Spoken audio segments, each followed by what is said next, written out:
Jacob Hart's hands trembled as he pulled the unconscious boy from the raging creek, rainwater mixing with tears he didn't know he could still cry.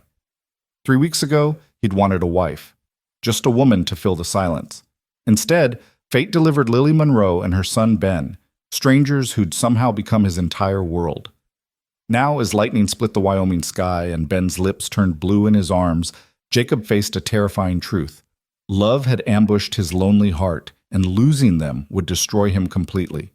Stay with us until the very end of this frontier tale of unexpected family and second chances. Drop a comment with your city below so I can see how far this story of love and redemption travels across the world. The Wyoming Territory stretched endless and unforgiving under the April sun, a vast expanse of prairie grass and distant mountains that made a man feel both infinite and insignificant all at once.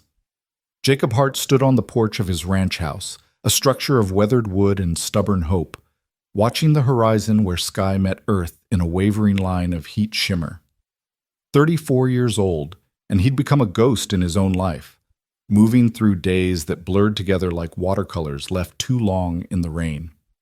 His father had built this ranch with calloused hands and an iron will, carving a life from soil that fought back with every season. When Jacob inherited it 6 years ago, he'd inherited the silence too.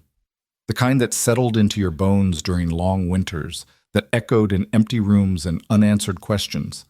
The land demanded everything, sunrise to sunset, muscle and sweat, blood when it came to that. But land couldn't hold you at night. Land couldn't laugh at your terrible jokes or make the house smell like fresh bread on Sunday mornings. "You're gonna die alone out here, Jake," his brother Thomas had told him last Christmas, the only time they'd seen each other in 2 years.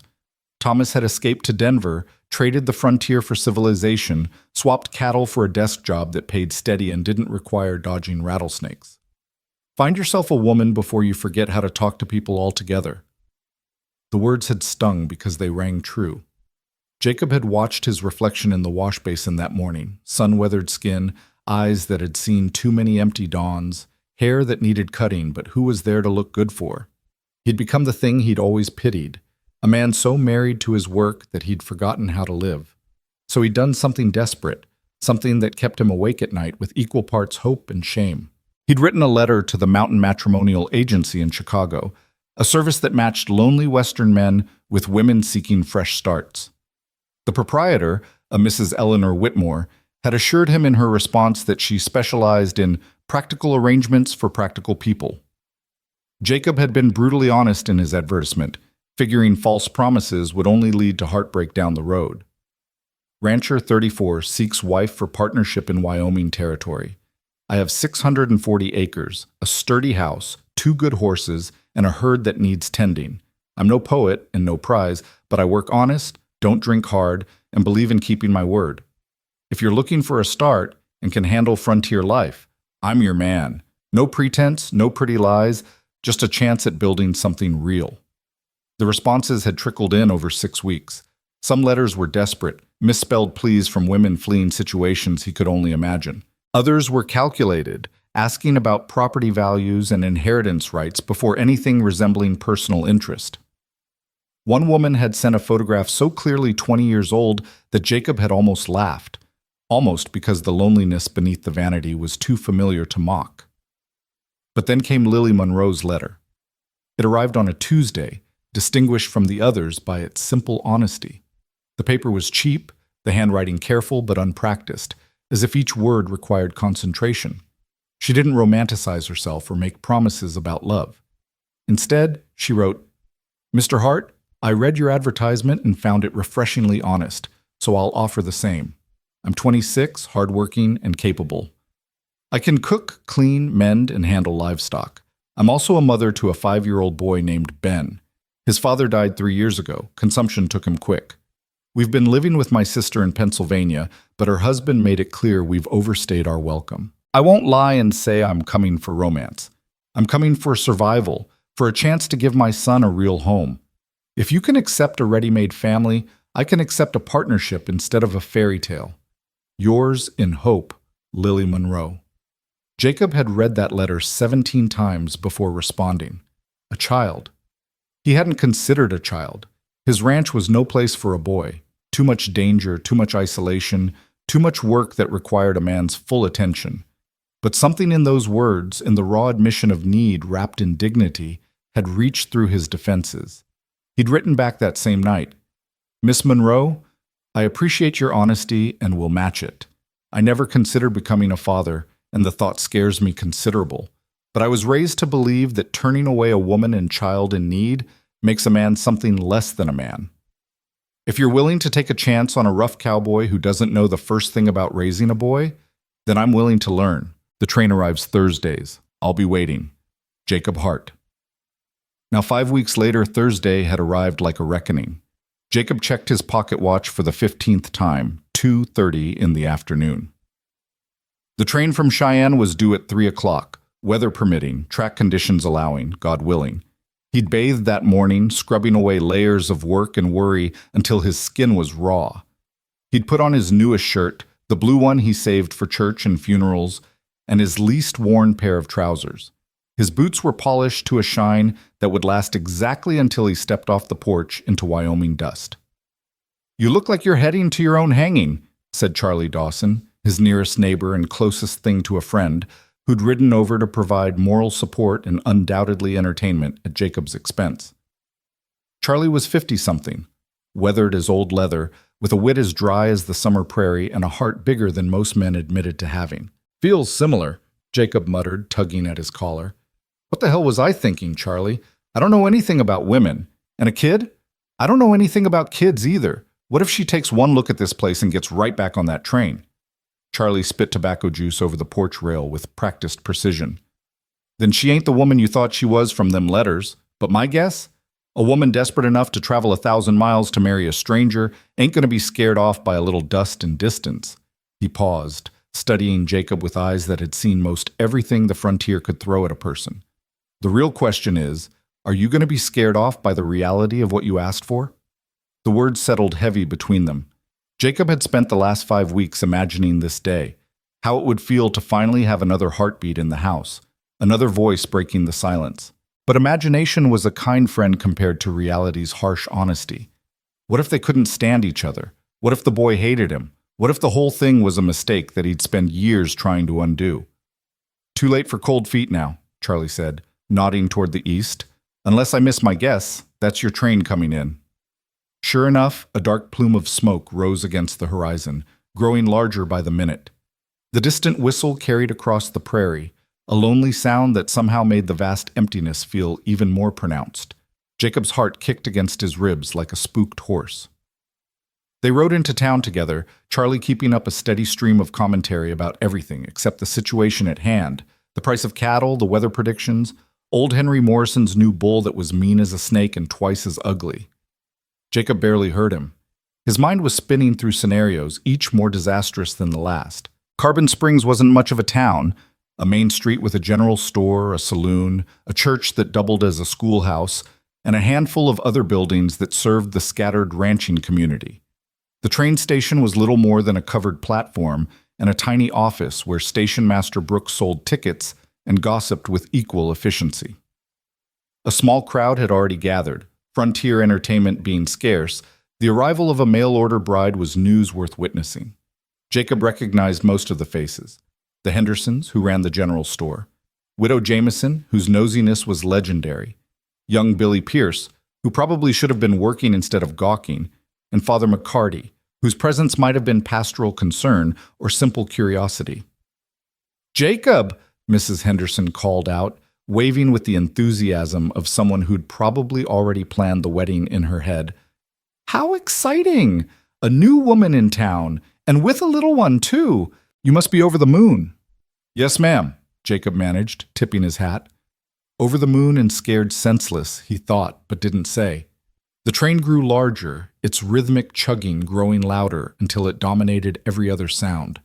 Steam hissed, brakes squealed, and with a final shudder of metal and wood, the 315 from Cheyenne came to a stop. Jacob's hands were sweating despite the spring chill. He wiped them on his trousers and immediately regretted it. Now he'd have to shake her hand with damp palms like some nervous schoolboy.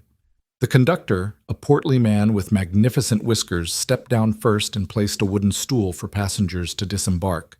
An older gentleman emerged, followed by a drummer carrying sample cases. Then, backlit by the afternoon sun streaming through the train car, a figure appeared in the doorway.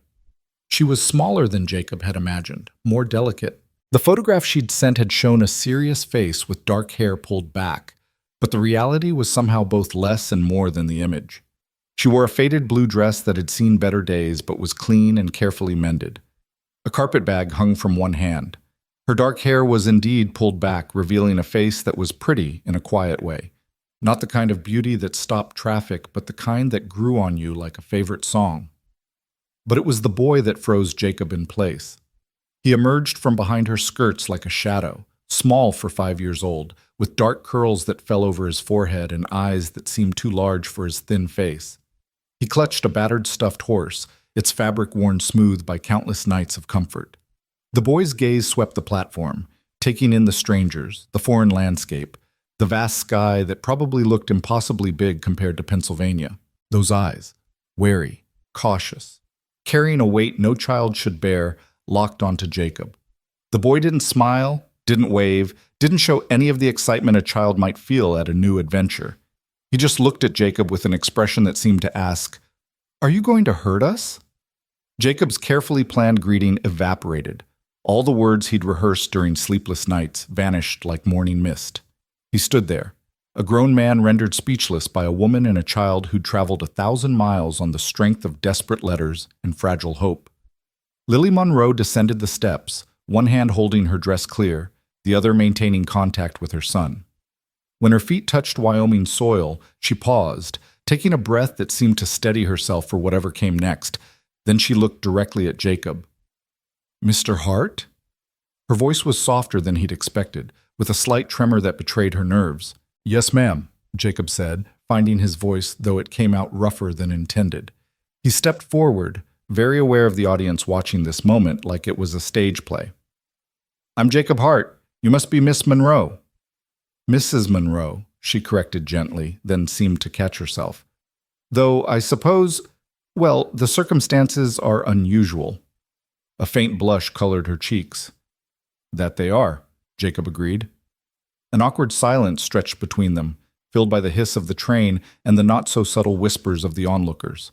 The boy pressed closer to his mother, his free hand gripping her skirt.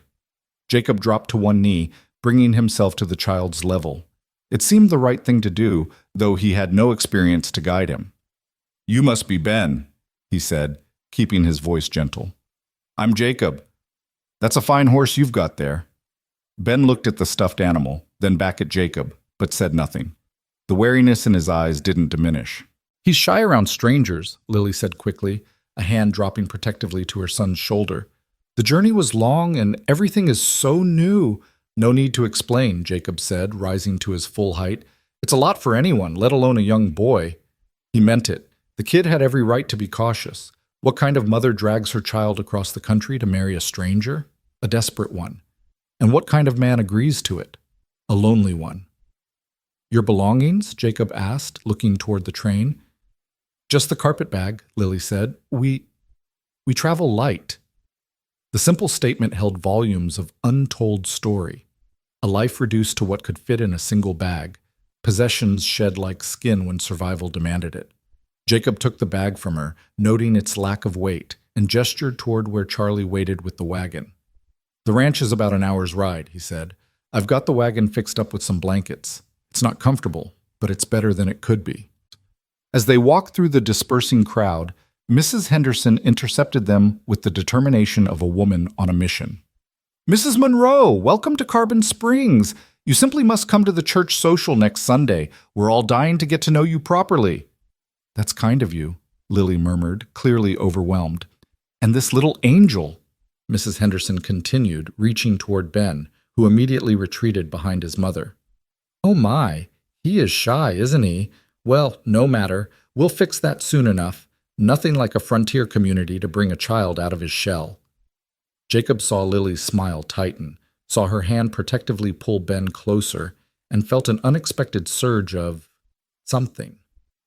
Protectiveness, maybe, or just annoyance at Mrs. Henderson's overwhelming enthusiasm. "We should get moving," he said, more curtly than intended. It'll be dark before we know it." They made their escape to the wagon, where Charlie waited with unconcealed curiosity.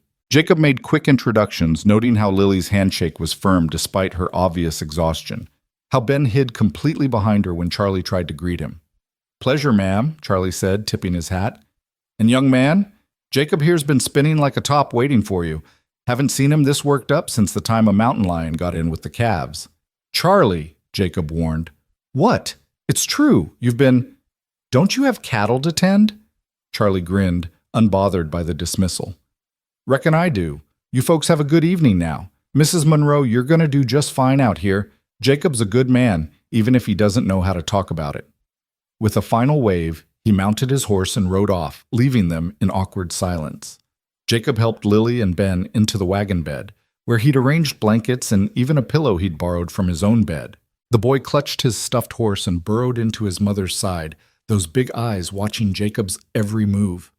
The ride began in silence, broken only by the creak of wheels and the steady clop of hooves. Jacob tried several times to start a conversation, but words failed him. "What did you say to a woman you'd agreed to marry based on letters? How did you talk to a child who looked at you like you might be a threat?" "The ranch," Lily finally said, her voice carrying forward from the wagon bed. "What's it like?" Jacob considered his answer carefully. "It's basic. I won't lie and say it's fancy because it's not. But the house is solid. My father built it to last. 3 rooms, a main room with the kitchen and my bed, a loft I use for storage, and a small room that's been empty since always." He glanced back. "I thought the boy could have that room. I can sleep in the main room, and you could have the loft. It's not much for privacy, but it's what there is." He saw her absorb this information, saw her recognize the awkward reality of their situation. They were supposed to be getting married, would be expected to share a bed, to build a life as husband and wife. But they were strangers. The intimacy implied by marriage seemed impossible when they hadn't even had a real conversation. "That's thoughtful," she said carefully. "Thank you." More silence. Then tentatively, "Your letters mentioned cattle. How many?" "About 200 head right now.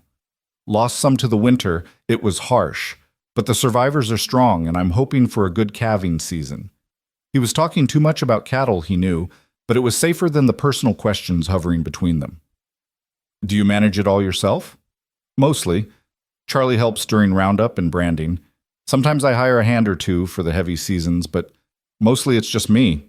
He paused. "Just me until now, I suppose." "I can help," Lily said quickly. "I know I'm a woman, but I'm strong. I've worked fields, tended animals. I won't be a burden, Mr. Hart. I'll earn my keep." The desperation in her voice cut at him. "I don't doubt your work ethic, Mrs. Monroe. Your letters made that clear. And you don't need to earn anything. If we're doing this, we're partners. That's what I offered, and that's what I mean." He felt rather than saw her relax slightly in the wagon behind him. The landscape rolled past, endless prairie dotted with sage and the occasional stand of cottonwood trees marking where water ran. Mountains loomed in the distance, still capped with snow that would feed the creeks through summer. It was beautiful in its harsh way, but Jacob tried to see it through their eyes. A woman from green Pennsylvania hills and a boy who'd probably never seen horizons this vast. "It's so big," Lily whispered, and Jacob wasn't sure if she was talking to him or just thinking aloud. "So empty." "Takes getting used to," he admitted. "The space, I mean. Some people love it. Others—" He trailed off, thinking of the families who'd tried and failed, who'd been broken by the isolation and the work and the sheer indifference of the land. "I'm not afraid of empty spaces," Lily said, and there was steel beneath the softness. "I'm more afraid of crowded ones where there's no room to breathe." Jacob understood. She was running from something, maybe just poverty and dependence, maybe something worse. The frontier was full of people escaping old lives, hoping the distance and the difficulty would scour them clean, make them new. They crested a rise, and there it was. The Hart Ranch spread out below them. The house sat in a shallow valley, protected from the worst of the winter winds by a low ridge. The barn stood beside it, newer than the house, with a corral and a small chicken coop Jacob had built last year. A creek wound through the property, lined with cottonwoods that would leaf out green in a few weeks. Beyond that, pasture land stretched to where the cattle grazed as scattered dark shapes against the grass. Jacob pulled the wagon to a stop, giving them a moment to take it in. It wasn't much. He saw that clearly now, through the eyes of newcomers. Just a rough ranch in rough country, miles from anything that resembled civilization. No neighbors within shouting distance, no stores or churches or schools within easy reach. Just land and sky and the constant work of survival. "It's perfect," Lily said, and the catch in her voice made Jacob turn. Tears streaked her face, but she was smiling, the first real smile he'd seen from her. Ben had emerged from his mother's side enough to peer at the ranch, his expression unreadable. "Perfect?" Jacob repeated, disbelief clear in his voice. "It's ours," she said simply. "Or it could be. A place where we belong. Do you know how long it's been since I could say that? Since Ben could say that?" Jacob didn't know how to respond to the raw emotion in her words. He'd offered partnership, a practical arrangement to solve mutual loneliness. But hearing her speak, seeing those tears, he realized she'd invested far more hope in this than he'd understood. The weight of responsibility settled heavier on his shoulders. "Let's get you inside," he said gruffly, uncomfortable with the emotion. "You must be exhausted." The wagon rolled down the gentle slope toward the house. Chickens scattered as they approached, squawking their indignation. Jacob's dog, a blue heeler named Scout, emerged from the barn and raced toward them, barking an alert that turned to excited greeting when he recognized Jacob. Ben made a small sound, the first Jacob had heard from him, and pressed back against his mother as the dog approached. "Scout, sit," Jacob commanded, and the dog obeyed instantly, though his tail continued to wag with desperate enthusiasm. "He's friendly," Jacob told Ben. "Wouldn't hurt a fly unless it was threatening the chickens. You like dogs?" Ben didn't answer, but his grip on the stuffed horse loosened slightly, his eyes fixed on Scout. Jacob helped Lily down from the wagon, acutely aware of how small her waist was under his hands, how she seemed to weigh almost nothing. Undernourished, he realized. The letters had mentioned hard times, but seeing the evidence in her thin frame and the boy's two prominent ribs made it real in a way words hadn't. The house waited, looking more shabby than Jacob remembered. The porch sagged slightly on one side. He'd been meaning to fix that for months. The door needed painting. The windows could use a washing. All the little maintenance tasks he'd let slide because who was there to see? Who was there to care? Now someone was here. Two someones who'd traveled 1,000 miles based on his promise of a home. Jacob pushed open the door and they stepped into his world, the world he was asking them to share. The main room was exactly as he'd left it that morning. His bed against the far wall, roughly made. The kitchen area with its wood stove, rough-hewn table, and mismatched chairs. Shelves holding provisions and the few personal items he owned. It was clean because Jacob hated dirt, but spare because he'd never seen the point in decoration. The walls were bare wood. The floor was uncovered planks. A single lamp sat on the table. It was, Jacob realized with sinking certainty, depressing as hell. Lily stood in the center of the room, Ben clutched to her side, and Jacob watched her take it all in. He waited for disappointment, for regret, for the tears that would mean he'd failed before they'd even started.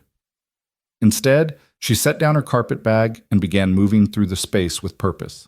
"The stove works well?" she asked, running a hand over its surface. "Yes, ma'am. I keep it maintained. And the table seems sturdy." She tested it with a slight push. "Built it myself. There's a good draft from the window. That's useful for summer." She was cataloging, he realized, taking inventory like a general surveying a battlefield. "The small room you mentioned?" Jacob led her to a door off the main room. The space beyond was tiny, barely big enough for a bed and perhaps a small chest. A window looked east toward the sunrise. Dust motes danced in the afternoon light, slanting through cloudy glass. "I could make this work," Lily said, more to herself than to him. Some curtains for the window, a proper bed. Ben's never had his own room before. He's been sleeping on a mat in the kitchen at my sister's house. Ben had followed them and now stood in the doorway, looking into what might become his space. Something flickered across his face. Not quite hope, but maybe the shadow of it. "There's a chest in the barn I could bring in," Jacob offered, "and I can build a bed frame. Got plenty of lumber." "You build furniture?" "I build whatever needs building. Not fancy, but functional." For the first time, Lily looked directly at him. really looked, as if seeing him as a person rather than just the stranger who'd agreed to marry her. "You're different than I expected," she said. "How so?" "I don't know. Gentler, maybe. Your letters were so businesslike." "Didn't know what else to be," Jacob admitted. "I've never done this before, any of this. I figured honesty was the safest course." "It was the right course," Lily assured him, then squaring her shoulders as if preparing for something difficult. "We should talk about the arrangements. The marriage arrangements." Jacob's collar suddenly felt too tight. "I suppose we should." Ben, sensing the adult conversation entering territory he shouldn't hear, had wandered back to the main room where Scout sat hopefully by the door. The boy kept his distance but was watching the dog with cautious interest. Lily spoke quietly, her voice steady despite the blush coloring her cheeks. "I understand what marriage typically entails, Mr. Hart, but I also understand that ours is unusual. I don't expect, that is, I won't demand—" She stopped, gathering her thoughts. "What I mean to say is, I'm willing to be a wife in all ways eventually, if that's what you want. But I'd like the chance to know you first, to let Ben settle, to build some trust before it becomes that kind of arrangement." Jacob felt relief flood through him so strongly he nearly sagged. "I was hoping you'd say that.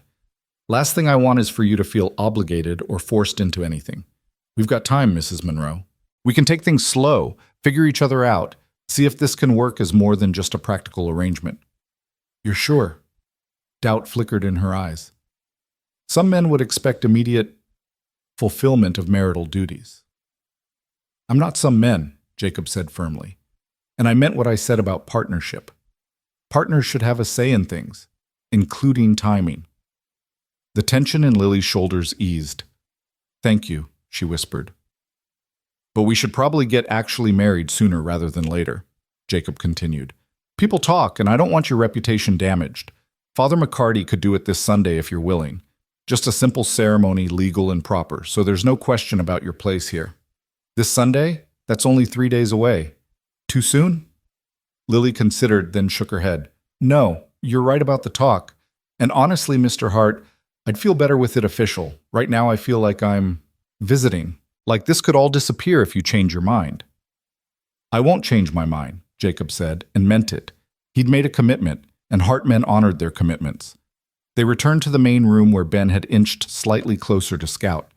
The dog's tail thumped hopefully against the floor. "Are you hungry?"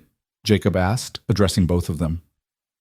"I'm not much of a cook, but I've got salt pork, beans, and some bread from the last time I made it to town." "I can cook," Lily said immediately, "if you'll show me where things are."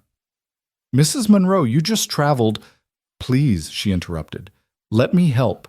I need to do something useful or I'll go mad thinking about everything that's happened today." Jacob showed her the provisions: flour, sugar, coffee, dried beans, salt pork, a few precious eggs from his hens, some root vegetables from the cellar. Not much compared to what a proper household might have, but enough to survive on. Lily rolled up her sleeves, revealing arms that were thin but corded with muscle from hard work. "I can make something of this. Ben, sweetheart, can you sit at the table for Mama? I'll fix you something to eat soon." Ben obeyed silently, climbing into one of the chairs with his stuffed horse. He watched his mother move around the unfamiliar kitchen with wide eyes, watched Jacob trying to stay out of her way in the limited space. "I should tend the animals," Jacob said, grateful for an excuse to escape the awkwardness. "Evening chores, I'll be back in an hour or so." Outside, the familiar routine centered him. He fed the chickens, gathered eggs, checked on the horses, and threw hay to the cattle that had wandered near the barn. Scout followed at his heels, occasionally glancing back toward the house, as if he too was uncertain about these changes to their routine. "What do you think, boy?" Jacob asked the dog. "Did I make a terrible mistake?" Scout cocked his head, offering no judgment. The truth was, Jacob didn't know what to think. The reality of Lily and Ben was so different from the abstract idea of getting a wife. They were real people with real needs, real fears, real hopes. The boy hadn't spoken a word. Was that normal? Would he ever warm up, or would Jacob always be the stranger who disrupted his life? And Lily, She was trying so hard to be useful, to prove her worth, as if she feared he'd send her away if she wasn't perfect. The weight of responsibility pressed down. He'd taken on the care of 2 lives, 2 souls who depended on him for everything. One wrong move, one failure to provide or protect, and he could destroy them. When he returned to the house, the smell of cooking food greeted him, something that smelled infinitely better than his usual burnt beans and tough pork.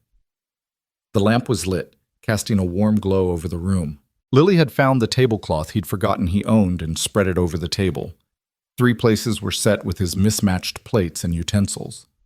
"I hope you don't mind," Lily said, stirring something on the stove. "I found the cloth in the chest, and I thought—" "It's good," Jacob said. "Real good. I'd forgotten about that cloth. My mother made it, years ago." Something crossed Lily's face, understanding perhaps that he too had losses, that he too was alone for reasons written in the past. Dinner was a revelation. Somehow she'd transformed his basic provisions into a meal that actually had flavor. The salt pork was fried crisp, the beans seasoned with something that made them taste like more than just sustenance. And she'd made biscuits, actual biscuits, that were fluffy and warm. They ate in near silence, the only sound the scrape of utensils and Ben's occasional small noises as he ate. The boy consumed his food with the intensity of someone who'd known real hunger, and Jacob made a mental note to ensure there was always plenty. "This is excellent, Mrs. Monroe," Jacob said. "Best meal I've had in years, probably." A small smile touched her lips. "It's nothing special." "It is to me." After dinner, Lily insisted on cleaning up while Jacob brought in the chest from the barn and set about building a simple bed frame for Ben. The work was familiar, soothing, measuring, cutting, fitting pieces together. He was aware of Lily moving around the house, of Ben watching him work with those cautious eyes. "You want to help?" Jacob asked the boy, offering a small piece of wood. "You could sand this smooth with this cloth. Just rub back and forth like this." Ben looked at his mother, seeking permission. At her nod, he slowly took the wood and cloth. His movements were tentative at first, then gained confidence as he understood the task. "That's good," Jacob encouraged. "You're a natural." The faintest hint of something like pride flickered across Ben's face before the caution returned. By the time full dark had fallen, the small room had been transformed. The bed frame was assembled, fitted with a mattress Jacob had stuffed with fresh straw and topped with blankets. The chest sat in the corner. Lily had found a crate and covered it with cloth to make a small bedside table. A candle in a holder provided light. "What do you think, Ben?" Lily asked softly. "Your very own room." Ben stood in the doorway, taking it all in.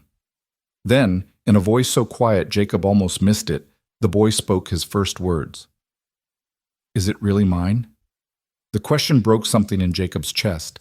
How could a 5-year-old sound so uncertain about claiming space in the world? "It's really yours," Jacob confirmed, dropping to one knee to meet the boy's eyes. "For as long as you're here, this is your room, your space. You can keep your toys here, sleep here, come here when you need quiet. It's yours." Ben looked at his mother, then back at Jacob, processing this information. Then he walked slowly into the room, climbed onto the bed, and lay down with his stuffed horse clutched to his chest. The exhaustion of travel and stress finally claimed him, and within minutes, he was asleep. Lily stood in the doorway, tears sliding silently down her face. "Did I say something wrong?" Jacob asked, worried. "No," she whispered. "You said something perfectly right. He's never had anything that was just his, never had a man speak to him with kindness. His father was good, but he was sick for so long. And my sister's husband—" She stopped, but Jacob heard volumes in the silence. "You're safe here," Jacob said firmly. "Both of you. That's a promise." She looked at him with an expression he couldn't quite read. "I'm beginning to believe you, Mr. Hart." They stood there for a moment, 2 strangers bound by circumstance, watching a small boy sleep in a room that smelled of fresh lumber and new beginnings. "I should let you rest," Jacob said finally. "The loft is ready for you. I'll be down here if you need anything. There's a lock on the loft door if you want privacy." "Thank you," Lily said, "for everything, for taking us in, for being patient with Ben, for—" She gestured around, encompassing the room, the ranch. the whole improbable situation. For giving us a chance. We're all taking chances here, Jacob replied. Let's just hope they pay off for all of us. He showed her to the loft, a space he'd hastily cleaned that afternoon, with a better mattress than his own and blankets that were newer. She looked at it with the same expression she'd given the whole ranch, as if it were luxury rather than rough frontier living. Good night, Mr. Hart, she said. Jacob, he corrected gently. If we're going to be married in 3 days, maybe we should use first names. Jacob, she repeated, testing it. Good night, Jacob, and my name is Lily, not Mrs. Monroe, just Lily. Good night, Lily. He listened to her footsteps on the loft floor, the creak of the bed as she settled, and then silence. Scout curled up on the floor by Jacob's bed, and the house settled into night sounds. Wind against the walls, the distant howl of coyotes, the small creaks and groans of wood adjusting to the day's heat fading. Jacob lay awake for a long time, staring at the ceiling, trying to process the day. This morning, he'd been alone. Now there were 3 heartbeats in his house instead of 1. There was a woman in his loft who'd trusted him with her life and her son's future. There was a boy sleeping in a room Jacob had built, clutching a stuffed horse as if it were the only constant in a world of change. The responsibility terrified him. But underneath the fear was something else, something he hadn't felt in so long he'd almost forgotten its name. Hope. Maybe, just maybe, this desperate gamble could become something real. Maybe 3 broken, lonely people could build something whole. Outside, the Wyoming night stretched vast and indifferent, full of dangers and hardships that would test them all. But inside these walls, for the first time in years, Jacob's house felt less like a shelter and more like what Lily had called it, a home. The Wyoming dawn broke cold and clear, painting the eastern sky in shades of rose and gold that would have been beautiful if Jacob had been awake to see them. Instead, he jolted from sleep to the sound of movement in his kitchen, the clatter of a pot, the scrape of a chair, sounds that didn't belong in his solitary morning routine. For a disoriented moment, he'd forgotten. Then it all came rushing back. The train station, Lily and Ben, the wedding plan for Sunday, the reality of no longer being alone. He dressed quietly, running fingers through his hair in a futile attempt at grooming, and emerged from behind the curtain he'd rigged last night to give himself some privacy. Lily stood at the stove, already dressed despite the early hour, her hair braided and pinned in a neat coronet. The smell of coffee filled the air, real coffee, not the weak brew he usually made. "I'm sorry if I woke you," she said without turning around. "I'm used to early mornings, and I thought I'd make myself useful." "You don't need to apologize for making coffee," Jacob said, his voice still rough with sleep. "Though I should probably warn you, I'm not much for conversation before I've had at least 1 cup. A small smile touched her lips. "Noted." They moved around each other carefully in the small space, like dancers learning unfamiliar steps. Jacob poured coffee, savoring the first bitter sip, while Lily cracked eggs into a pan. Through the open door of the small room, he could see Ben still sleeping, curled around his stuffed horse. "He sleeps late?" Jacob asked. "He had nightmares most of the night," Lily said quietly. "New place, strange sounds." He finally settled around 3 o'clock. Guilt pricked at Jacob. "I should have warned you about the coyotes. They sound closer than they are." "It wasn't the coyotes," Lily said, her hand stilling on the wooden spoon. "Ben has nightmares most nights. Has for over a year now. He dreams about his father dying, about being sent away, about—" She stopped, pressing her lips together. "About things that happened at my sister's house." The implication hung heavy in the air.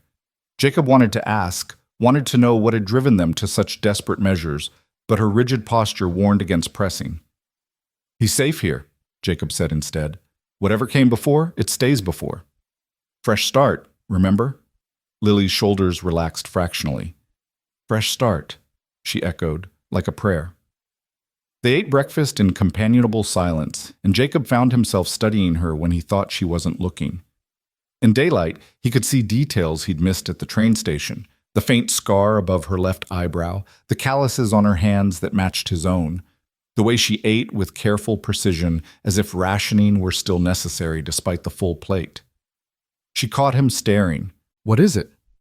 "Just thinking you don't look much like your photograph," he admitted. Is that disappointment I hear? No, he said quickly. Just observation. The photograph was older, I think. 3 years, she confirmed, from before Thomas died.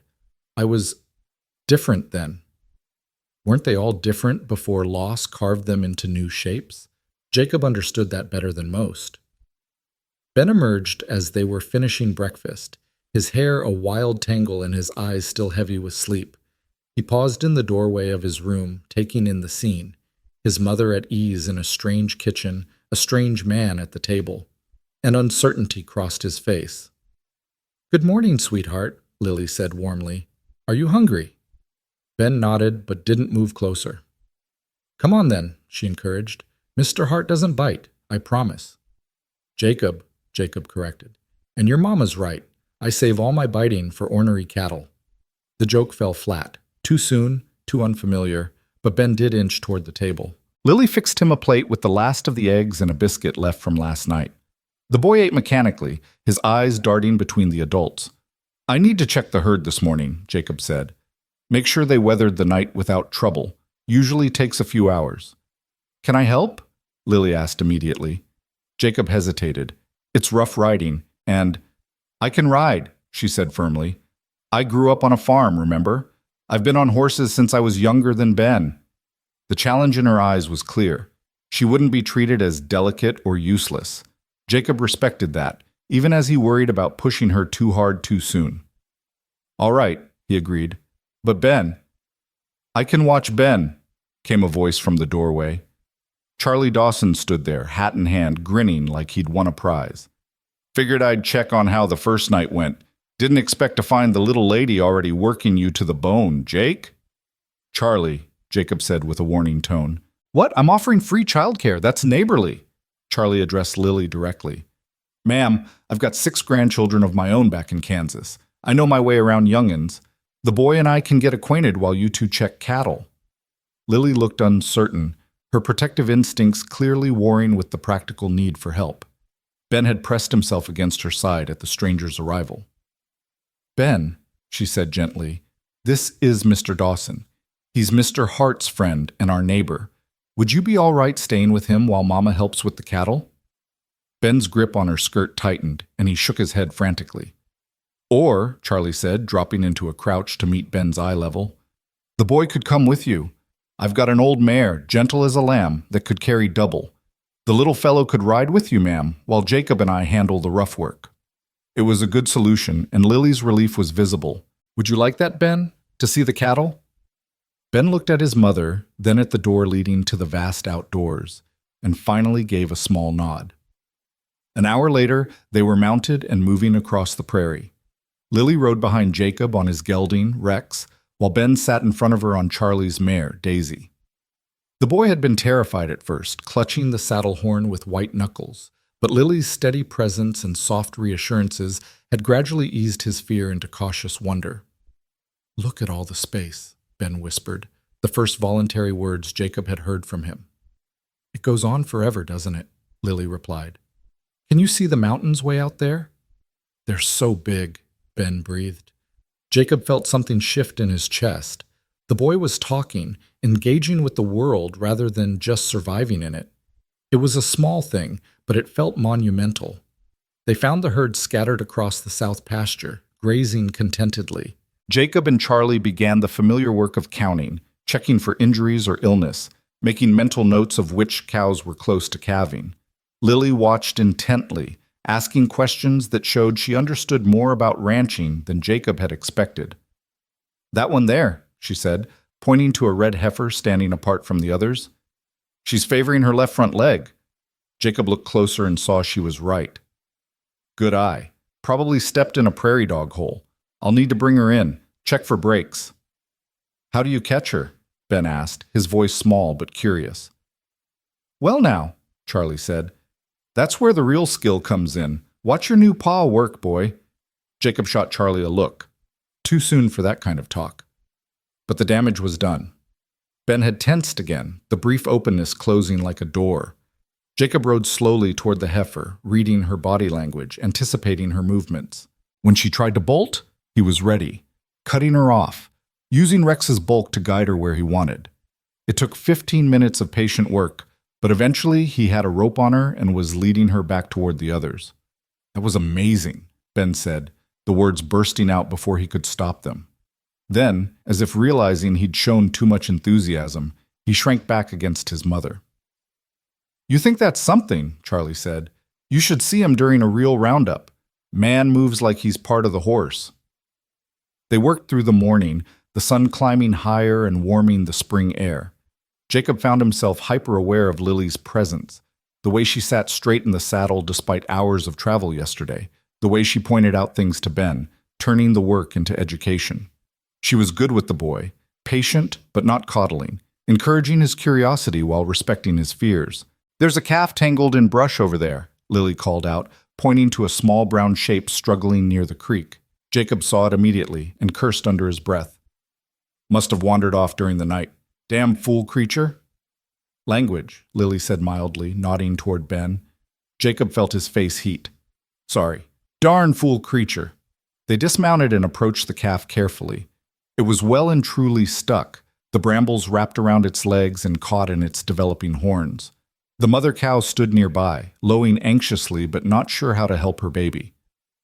"Easy now," Jacob murmured, working to free the tangled legs. The calf thrashed, making it harder. Someone needs to keep it still.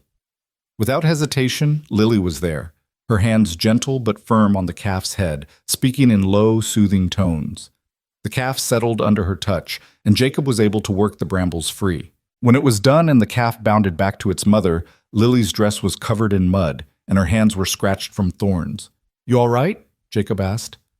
"I'm fine," she said, examining her hands. "Just scratches." "Mama's tough," Ben said to Charlie, a note of pride in his voice. "She's the toughest person I know." Lily's eyes shone with sudden tears, and Jacob understood.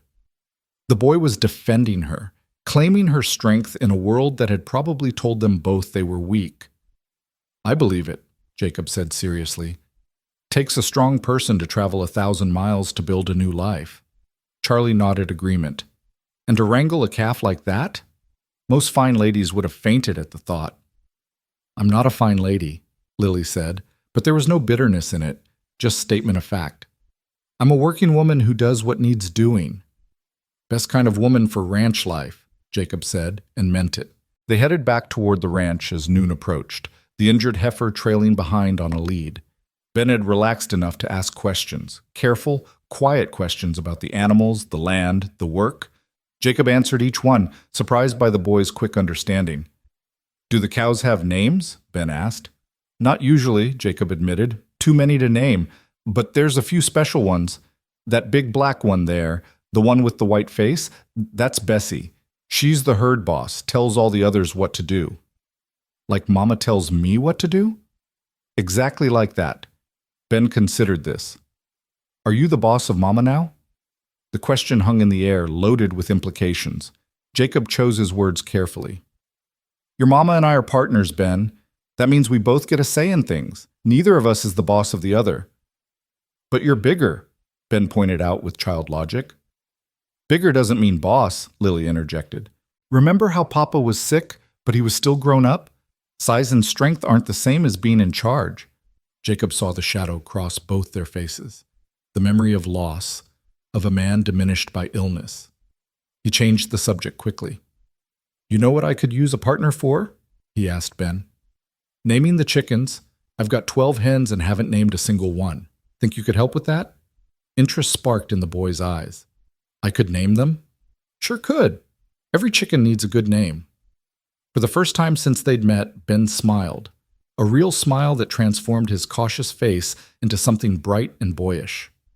It lasted only a moment before the wariness returned, but Jacob had seen it. The boy was still in there, underneath the protective layers fear had built. Back at the ranch, they tended the injured heifer, settling her in the barn where Jacob could monitor her. Lily insisted on helping, showing no squeamishness as they examined the leg, sprained, not broken, thankfully. "She'll need to stay off it for a week or two," Jacob said. "I'll keep her in the barn, make sure she's comfortable." "I can help tend her," Lily offered. "Check on her when you're doing other work." They were standing close in the barn's dimness, and Jacob became acutely aware of her presence. The smell of horse and hay that clung to her, the streak of mud across her cheek, the capable way she moved through this world he'd thought would be foreign to her. "You're not what I expected," he said before he could stop himself. "Neither are you," she replied. "Your letters were so formal, so careful. I thought you'd be stern, maybe harsh, but you're kind." "Don't mistake kindness for softness," Jacob warned.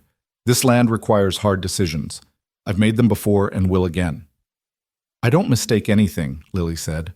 "I know the difference between a hard man and a cruel one. You're hard because you have to be. That's different." The understanding in her eyes unsettled him. She saw too much too quickly. It made him want to pull back, to rebuild the walls he'd carefully maintained for years. But it also made him want to let her keep looking, to be seen and known and maybe, eventually, accepted. Charlie's voice broke the moment. "Found Ben in the chicken coop, Jake. Boys already named half the hens." They found Ben sitting in the straw surrounded by chickens, pointing to each one with serious concentration. "That's Rosie," he told Charlie, indicating a red hen. "And that's Bella. And that's Princess. And that's—" "Princess?" Jacob interrupted, amused. "We've got a chicken named Princess?" Ben nodded solemnly. "She walks fancy. See?" And indeed, the particular hen did have a rather dignified strut. Jacob caught Lily's eye and saw her fighting a smile. "Princess it is, then," Jacob agreed. "What about that one?" They spent the next hour in the chicken coop, Ben gradually assigning names to each bird, some practical, some whimsical, all delivered with the utmost seriousness. Lily sat in the straw, her ruined dress forgotten, laughing at her son's choices. Charlie regaled them with stories of his own children's animal-naming adventures. And Jacob found himself relaxing, letting the simple pleasure of the moment exist without questioning it. When they finally headed back to the house, the sun was past its zenith, and Jacob's stomach was reminding him that breakfast had been hours ago. Lily immediately set about making lunch while Jacob and Charlie tended to the horses. Ben hovered between them, unable to decide which activity interested him more.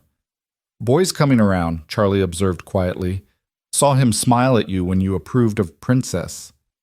"It's his mother's doing, not mine," Jacob said. "It's both," Charlie corrected. "You're good with him, Jake. Patient. Some men wouldn't be." Jacob thought of his own father, stern but fair, not given to softness but present nonetheless. "I don't know what I'm doing," he admitted. "Nobody does it first. You just do it until it becomes natural." "And if it never becomes natural? If I mess it up?" Charlie laid a hand on Jacob's shoulder. "Then you'll mess it up like every other parent in the world, and the boy will survive it because that's what children do. Stop overthinking and just be here. That's all they need, for you to be here and not leave." The word struck deep. For you to be here and not leave. Was that what Lily feared? That he'd give up when things got hard? Send them back to whatever they'd fled? Was that what Ben's wariness was really about? Not that Jacob might be cruel, but that he might simply disappear. At lunch, Lily served a simple meal of bread, cheese, and cold meat, but she'd found some dried apples and turned them into a sweet compote that made everything feel special. They ate at the table, a family of sorts, even if the edges were still rough and uncertain. "I should head out," Charlie said as they finished. "Got my own stock to tend, but I'll be back tomorrow to help Jacob fix that fence line in the north pasture." "Must you?" Lily asked, and Jacob heard the nervousness beneath the politeness. Charlie was a buffer, a third presence that made the awkwardness easier to bear. "Afraid so, ma'am, but you'll be fine. Jake's many things, but dangerous to women and children ain't one of them." Charlie tipped his hat to Lily, ruffled Ben's hair, making the boy duck but not flee, and headed out. The silence after his departure felt thick. Ben retreated to his room with his stuffed horse, leaving Jacob and Lily alone in the main room. "I should clean up," Lily said, reaching for the dishes. "I should help," Jacob countered. They worked side by side, establishing a rhythm. She washed, he dried. The domesticity of it felt strange and right all at once. "What happens now?" Lily asked quietly. "I mean, before Sunday, what's the routine?" "There's always work," Jacob said. "Fences to check, animals to tend, wood to chop. I usually work dawn to dusk, eat when I remember, sleep when I can't stand anymore." "That's no way to live," Lily said with a frown. It's the only way I know. Well, it's going to change, she said firmly. If we're partners, then we share the work and we take proper meals and we don't work ourselves to death. Agreed? Jacob found himself smiling despite his instinct to argue. Yes, ma'am. Lily, she corrected. And I'm serious, Jacob. I didn't come here to watch you kill yourself with work. Noted. She handed him the last plate, their fingers brushing in the exchange. The contact lasted only a moment, but sent awareness crackling through him. Lily felt it too. He saw it in the quick intake of breath, the way her eyes widened slightly. They stepped apart simultaneously, both suddenly very interested in other tasks. I should check on Ben, Lily said. I should check the chickens, Jacob replied, though he'd checked them an hour ago. They fled in opposite directions, and Jacob stood in the chicken coop feeling like a fool. He was a grown man, for God's sake, not some boy flustered by a girl's attention. But it had been so long since he'd touched a woman, since he'd felt that spark of connection, that his body had responded before his mind could stop it. This was going to be complicated. When he finally gathered the courage to return to the house, he found Lily reading to Ben from a worn book, fairy tales, from the sound of it. The boy was curled against her side, his eyes drooping despite his obvious effort to stay awake. Jacob stood in the doorway, unnoticed, and watched them. This was what he'd asked for, wasn't it? Company, family, an end to loneliness. But seeing it materialize was different than imagining it. These were real people who would expect things from him, need things from him, perhaps eventually love him, or at least try to. The weight of it settled over him like a heavy coat, protective but confining. Lily looked up and saw him watching.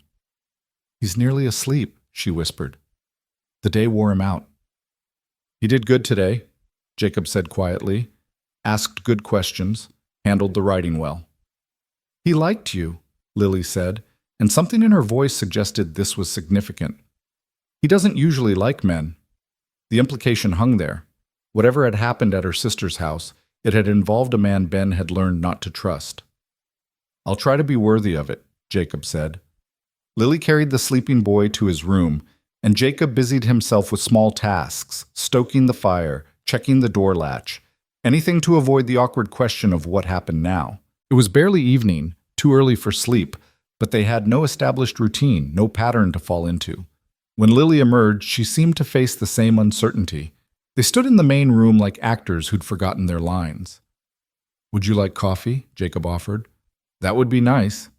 He made it, and they sat at the table, two strangers trying to become something more. Tell me about the ranch, Lily said. How long have you had it? Inherited it 6 years ago when my father passed. He and my mother built it from nothing, came out here right after the war, claimed the land, fought for every acre. My mother died when I was 14, fever. My father lasted another 15 years, but I think part of him died with her. I'm sorry, Lily said softly. It's the way of things out here. People die. You mourn and you move on because the work doesn't stop. He heard the hardness in his voice and tried to soften it. I don't mean to sound cold. I love them both. But grief's a luxury when you've got cattle to feed. No, I understand, Lily said.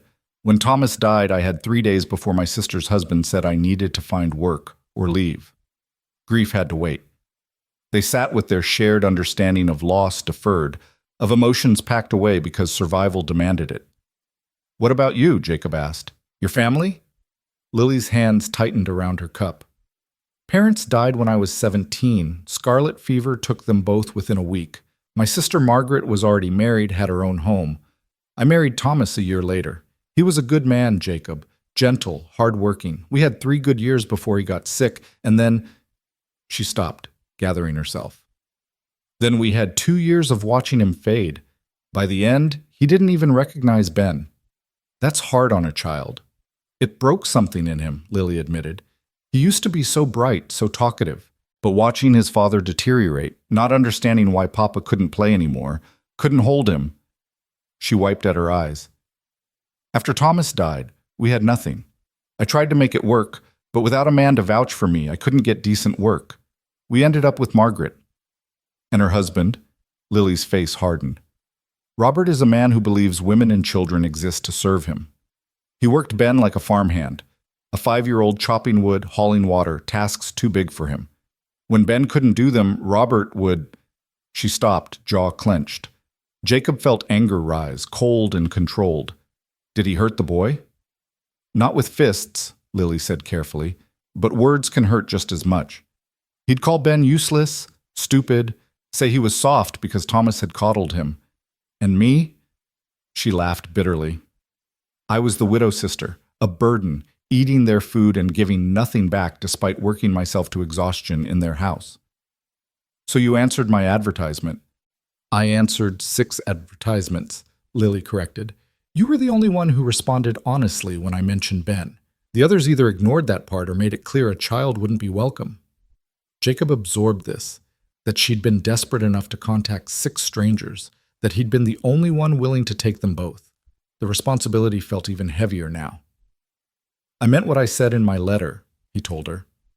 I'm no father, but I won't turn away a child in need, and I won't hurt him or you. That's a promise, Lily. She met his eyes, searching for truth. I believe you, she said finally. I wouldn't be here if I didn't. The conversation drifted to lighter topics, her asking about the land, him asking about her skills. They discovered shared competencies. Both could handle livestock, both knew basic carpentry, both could shoot if necessary. They discovered differences too. She could sow and preserve food, skills his mother had never taught him. He could track and hunt, skills her city-raised husband had never learned. We might actually make this work, Lily said, almost surprised. Might, Jacob agreed. As darkness fell completely, they established their first evening routine. Jacob checked the animals one final time while Lily prepared for bed. When he returned, she was already in the loft, the lamp extinguished. He settled into his own bed, listening to the house settle around him. Jacob? Lily's voice drifted down from the loft. Yeah? Thank you, for today, for being patient with Ben, for all of it. You're welcome. Silence, then. I think we're going to be all right. Jacob hoped she was right. He closed his eyes and for the first time in years fell asleep to the sound of another person breathing in his house. 2 other people, actually, if you counted the small boy sleeping in the next room. The thought should have terrified him. Instead, it felt like the first deep breath after years of holding his lungs too tight. Maybe, just maybe, they would be all right after all. The days that followed settled into a rhythm that surprised Jacob with its naturalness. Friday morning arrived with Lily already moving in the kitchen before dawn, the smell of coffee and frying bacon pulling Jacob from sleep more gently than any alarm. Ben emerged from his room rubbing his eyes, his stuffed horse dragging behind him, and climbed into a chair without the wariness that had marked his first morning. Sleep better? Jacob asked, pouring himself coffee. Ben nodded, his mouth full of biscuit. Lily shot Jacob a grateful look. The boy had indeed slept through the night without nightmares, a small victory that felt monumental. After breakfast, Jacob announced his plan to ride to town for supplies and to speak with Father McCarty about Sunday's ceremony. The words hung in the air, making the impending marriage suddenly, starkly real. I should come with you, Lily said. If we're getting married, I should meet the priest, and I'll need... She gestured vaguely at her worn dress. Something better than this to wear. Jacob hadn't considered the practicalities. A woman would want a proper dress for her wedding, even one as unconventional as theirs. There's not much selection at Henderson's store, he warned. Most women order from catalogs. I can make do with whatever they have, Lily assured him. I'm handy with a needle. I can alter anything to fit. So they rode to Carbon Springs together, Ben seated in front of Lily on Daisy, the 3 of them cutting across the prairie under a sky so blue it hurt to look at.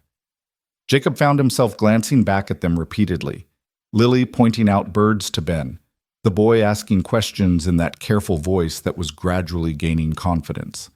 Town was busier than it had been on Thursday, with ranch families coming in for their weekly trading.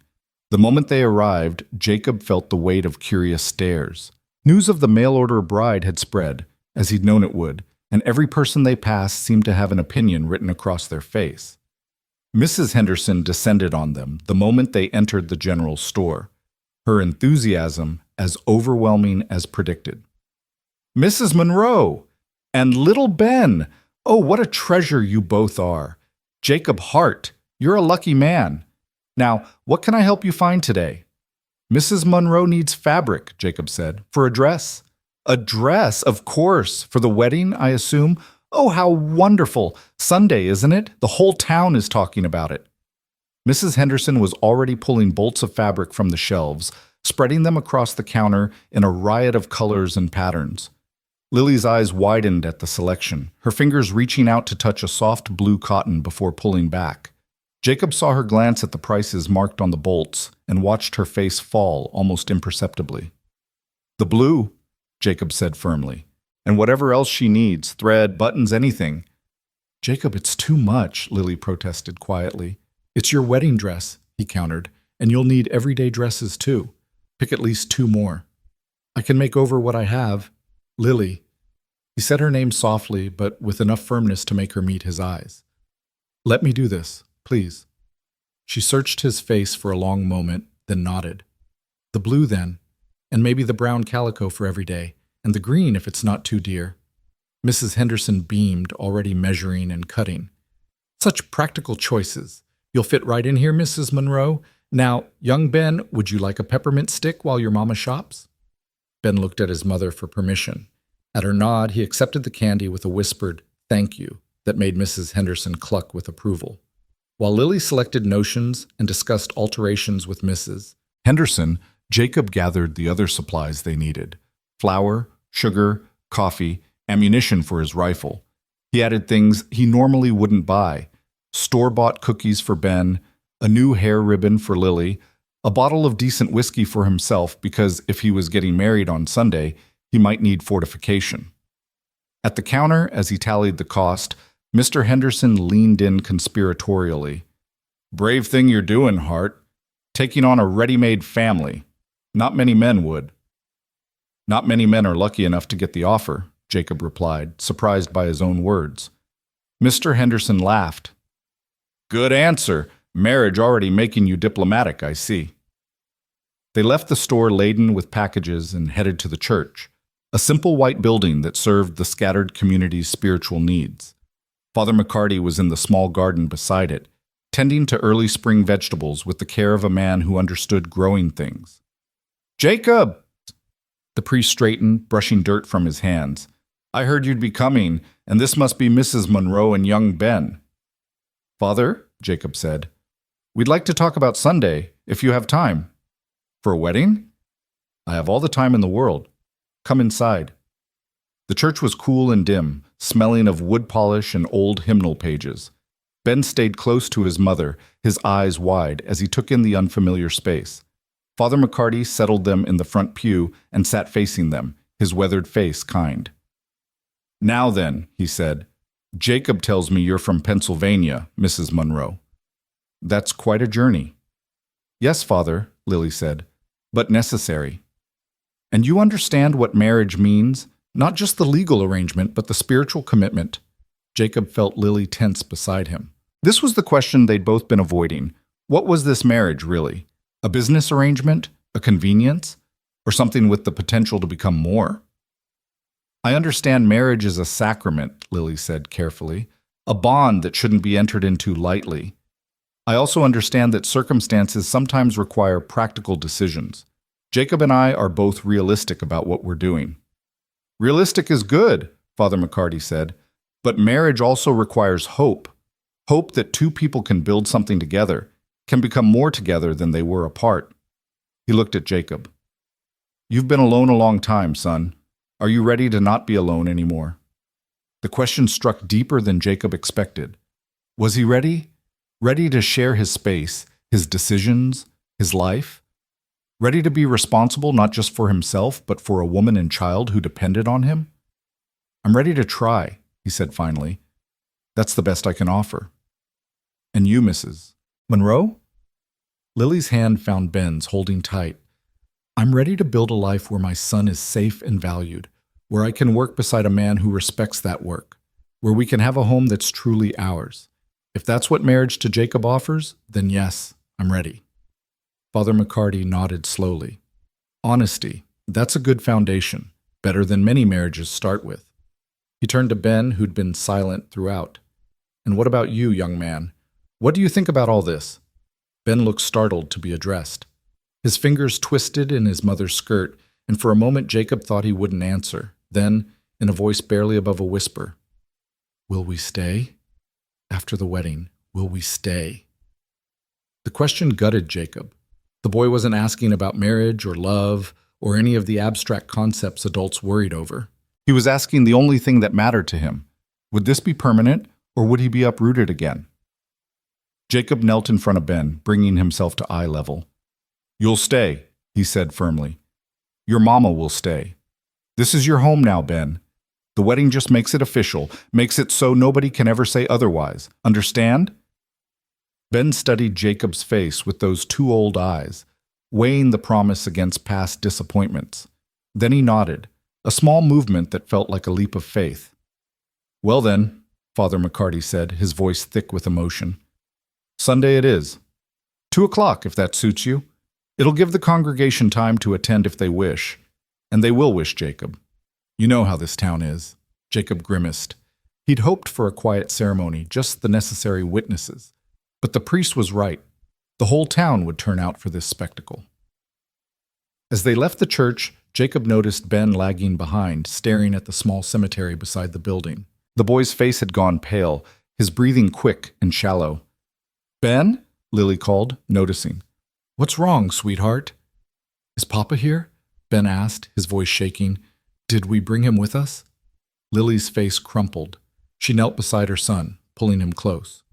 "No, baby. Papa's buried in Pennsylvania, remember? We visited before we left." "But how will he find us?" Ben's voice rose, panic threading through it. "How will he know where we are?" Jacob felt helpless in the face of the boy's grief. This was beyond his experience, beyond his ability to fix, but Lily handled it with the gentle firmness of practice. "Papa's not coming, Ben," she said softly. "He's gone to heaven, remember? But he's always with us in our hearts. He'd want us to be happy, to be safe. That's why we came here, to be safe." "Do you think he'd like Jacob?" Ben asked, and the question nearly broke Jacob's composure. Lily looked up at Jacob, her eyes swimming with tears. "I think he would," she said. "I think he'd be glad someone is taking care of his family." The moment stretched, heavy with emotion and unspoken hopes. Then Ben pulled away from his mother and walked to Jacob, his small hand reaching up. Jacob took it automatically, feeling the tiny fingers wrap around his calloused palm.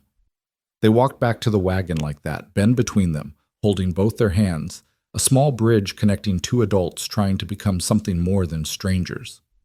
The ride home was quieter, each of them lost in thought. The wedding was real now, scheduled and sanctioned.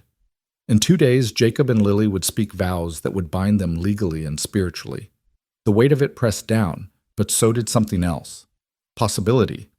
Fragile as new grass, but growing nonetheless. That evening, after Ben was asleep, Jacob and Lily sat at the table with the blue fabric spread between them. Lily had measurements written on a scrap of paper and was sketching a simple pattern. "I'll need to work through tomorrow to have it ready," she said. "It won't be fancy." "Don't need fancy," Jacob replied. "Just need you to feel right in it." She smiled, a real smile that reached her eyes. "You say the right things sometimes, Jacob Hart. Almost makes me think you've done this before." "Never," he admitted. "I'm making it up as I go." "Me too," she confessed. Then, more seriously, "Are you scared? About Sunday?" Jacob considered lying, offering false confidence. But they'd built this fragile thing on honesty, and he wouldn't undermine it now. "Terrified," he admitted. "I don't know how to be a husband. Don't know how to be a father. I'm going to make mistakes." "So will I," Lily said. "But maybe we'll make different mistakes, and they'll balance out somehow." "That's optimistic." "I have to be," she said simply. "Pessimism is a luxury I can't afford, not with Ben depending on me." Jacob watched her fingers trace the pattern, her concentration absolute. "You're a good mother," he said, "in case nobody's told you lately." Her hands stilled. When she looked up, tears glinted in her eyes. "Robert used to say I was too soft on him, that I was raising him weak." "Robert was a fool," Jacob said flatly. "Ben's not weak. He's cautious, and he's got every right to be after what he's been through. But he's brave too. Came all this way to an unknown place with an unknown man. That's courage, not weakness. You see him clearly, Lily said wonderfully. Most people just see a quiet, strange little boy. I see a kid who's had to grow up too fast, Jacob replied, and I see a chance to let him be a kid again, if we do this right. They sat in comfortable silence for a while, the lamplight casting soft shadows across the room. Outside, the night sounds of the prairie formed a familiar symphony, wind through grass, the distant yip of coyotes, the creak of the barn settling. Can I ask you something? Lily said finally. Sure. Why did you really do this? Write to the marriage agency? A man like you could have found someone local, courted properly. Why take a chance on a stranger? Jacob took his time answering, wanting to get it right. I was dying, he said finally. Not physically, but in every other way that matters. This ranch, the work, it was keeping my body alive, but my soul was starving. I'd wake up and the day would stretch ahead, empty except for chores. I'd go to bed and there'd be nothing to mark that day as different from the one before or the one coming after. It was like living the same day over and over, alone. He paused, gathering his thoughts. I tried to convince myself it was enough. Told myself I didn't need company, that the work was sufficient. But then last winter hit hard. Lost 30 head of cattle in a blizzard. Nearly lost myself trying to save them. I was trapped in this house for 3 days while the storm raged, and the silence nearly killed me. 3 days of nothing but my own thoughts, my own voice, my own failures. Lily listened intently, her sewing forgotten. When the storm cleared, Jacob continued, I realized I could die out here and nobody would know for weeks, months maybe. Charlie might notice eventually, but by then I'd be frozen solid or eaten by scavengers. And worse than dying alone was the thought of living alone for however many years I had left. So I wrote the letter. Desperate, maybe stupid, but honest. Not stupid, Lily said firmly. Brave.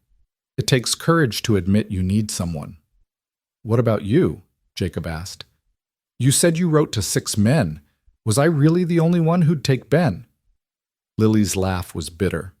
One man responded saying he'd take me, but the boy would have to go to an orphanage. 2 offered marriage, but made it clear the child would be a servant, not a son. One wrote back such filth about what he expected from a desperate widow that I burned the letter. The 6th never responded at all. Jacob felt sick. God, Lily, I'm sorry. Don't be, she said. It showed me what I was dealing with. When your letter came, honest, direct, acknowledging the difficulty but not rejecting Ben, I cried. Not sad tears, relief. Someone was giving us a chance. We're giving each other a chance, Jacob corrected. This works both ways. She smiled. Fair enough. The conversation drifted to practical matters. What needed doing before winter, plans for the ranch, ideas for improvements. Jacob found himself surprised by her insights, her suggestions born of real experience rather than romantic notions of frontier life.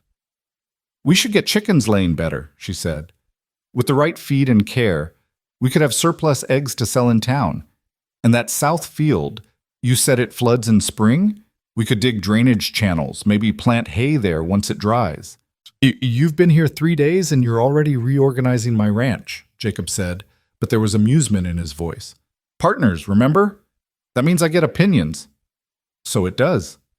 Saturday dawned with a crisis that reminded Jacob exactly why frontier life was never simple. He woke to frantic barking from Scout and emerged to find the dog at the barn door, hackles raised.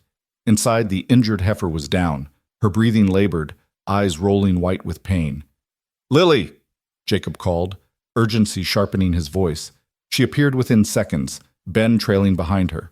One look at the heifer and she was moving, checking the animal with capable hands. The leg's infected, she said grimly. Badly. Probably got dirt in it when we brought her in, and it's festered. Jacob cursed. He should have checked more carefully, should have cleaned it better. Now the heifer was in real danger, and it was his negligence that had caused it. What do we do? He asked. We need to clean it, drain the infection, pack it with something to draw out the poison, Lily said. Do you have any honey or sugar? Both. Get them. And clean cloths, hot water, your sharpest knife. They worked together with swift efficiency, Jacob following Lily's instructions without question. She clearly knew what she was doing, lancing the wound, draining the putrid infection, cleaning with water so hot it steamed.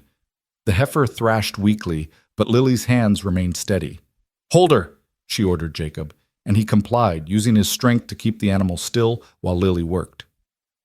Ben watched from the barn door, his face pale but fascinated. When Lily called for the honey, he ran to get it, returning quickly. "Good boy," Lily murmured, not looking up from her work. "Now step back, sweetheart. This isn't for little eyes." For an hour they labored, cleaning and treating the wound until Lily was finally satisfied. The heifer's breathing had eased, the wild panic in her eyes subsiding. "She'll live," Lily pronounced, sitting back on her heels. She was covered in blood and worse, her dress, one of her only dresses, ruined beyond saving. "How did you know how to do that?" Jacob asked, awed. "My father was the closest thing to a doctor in our town," she explained, washing her hands in the bucket. "He treated animals and people both. I learned from watching him." "You never mentioned that in your letters." "You asked if I could handle livestock." "I can." Didn't seem necessary to detail how. She looked at her ruined dress with resignation. "I'll need to clean up before I can work on the wedding dress." "You're still going to work on it? After this?" "Of course," she said as if it were obvious. "That heifer needed help. Now the dress needs finishing. Both are important." Jacob felt something shift in his chest, respect deepening into something warmer, something he wasn't quite ready to name. The rest of the day passed in a blur of activity. Lily alternated between checking the heifer and sewing, her fingers flying over the blue fabric with practiced skill. Jacob took on extra chores to give her time, with Ben shadowing him, asking questions about everything. "Why do you talk to the horses?" Ben asked as Jacob brushed Rex. "Helps them stay calm," Jacob explained.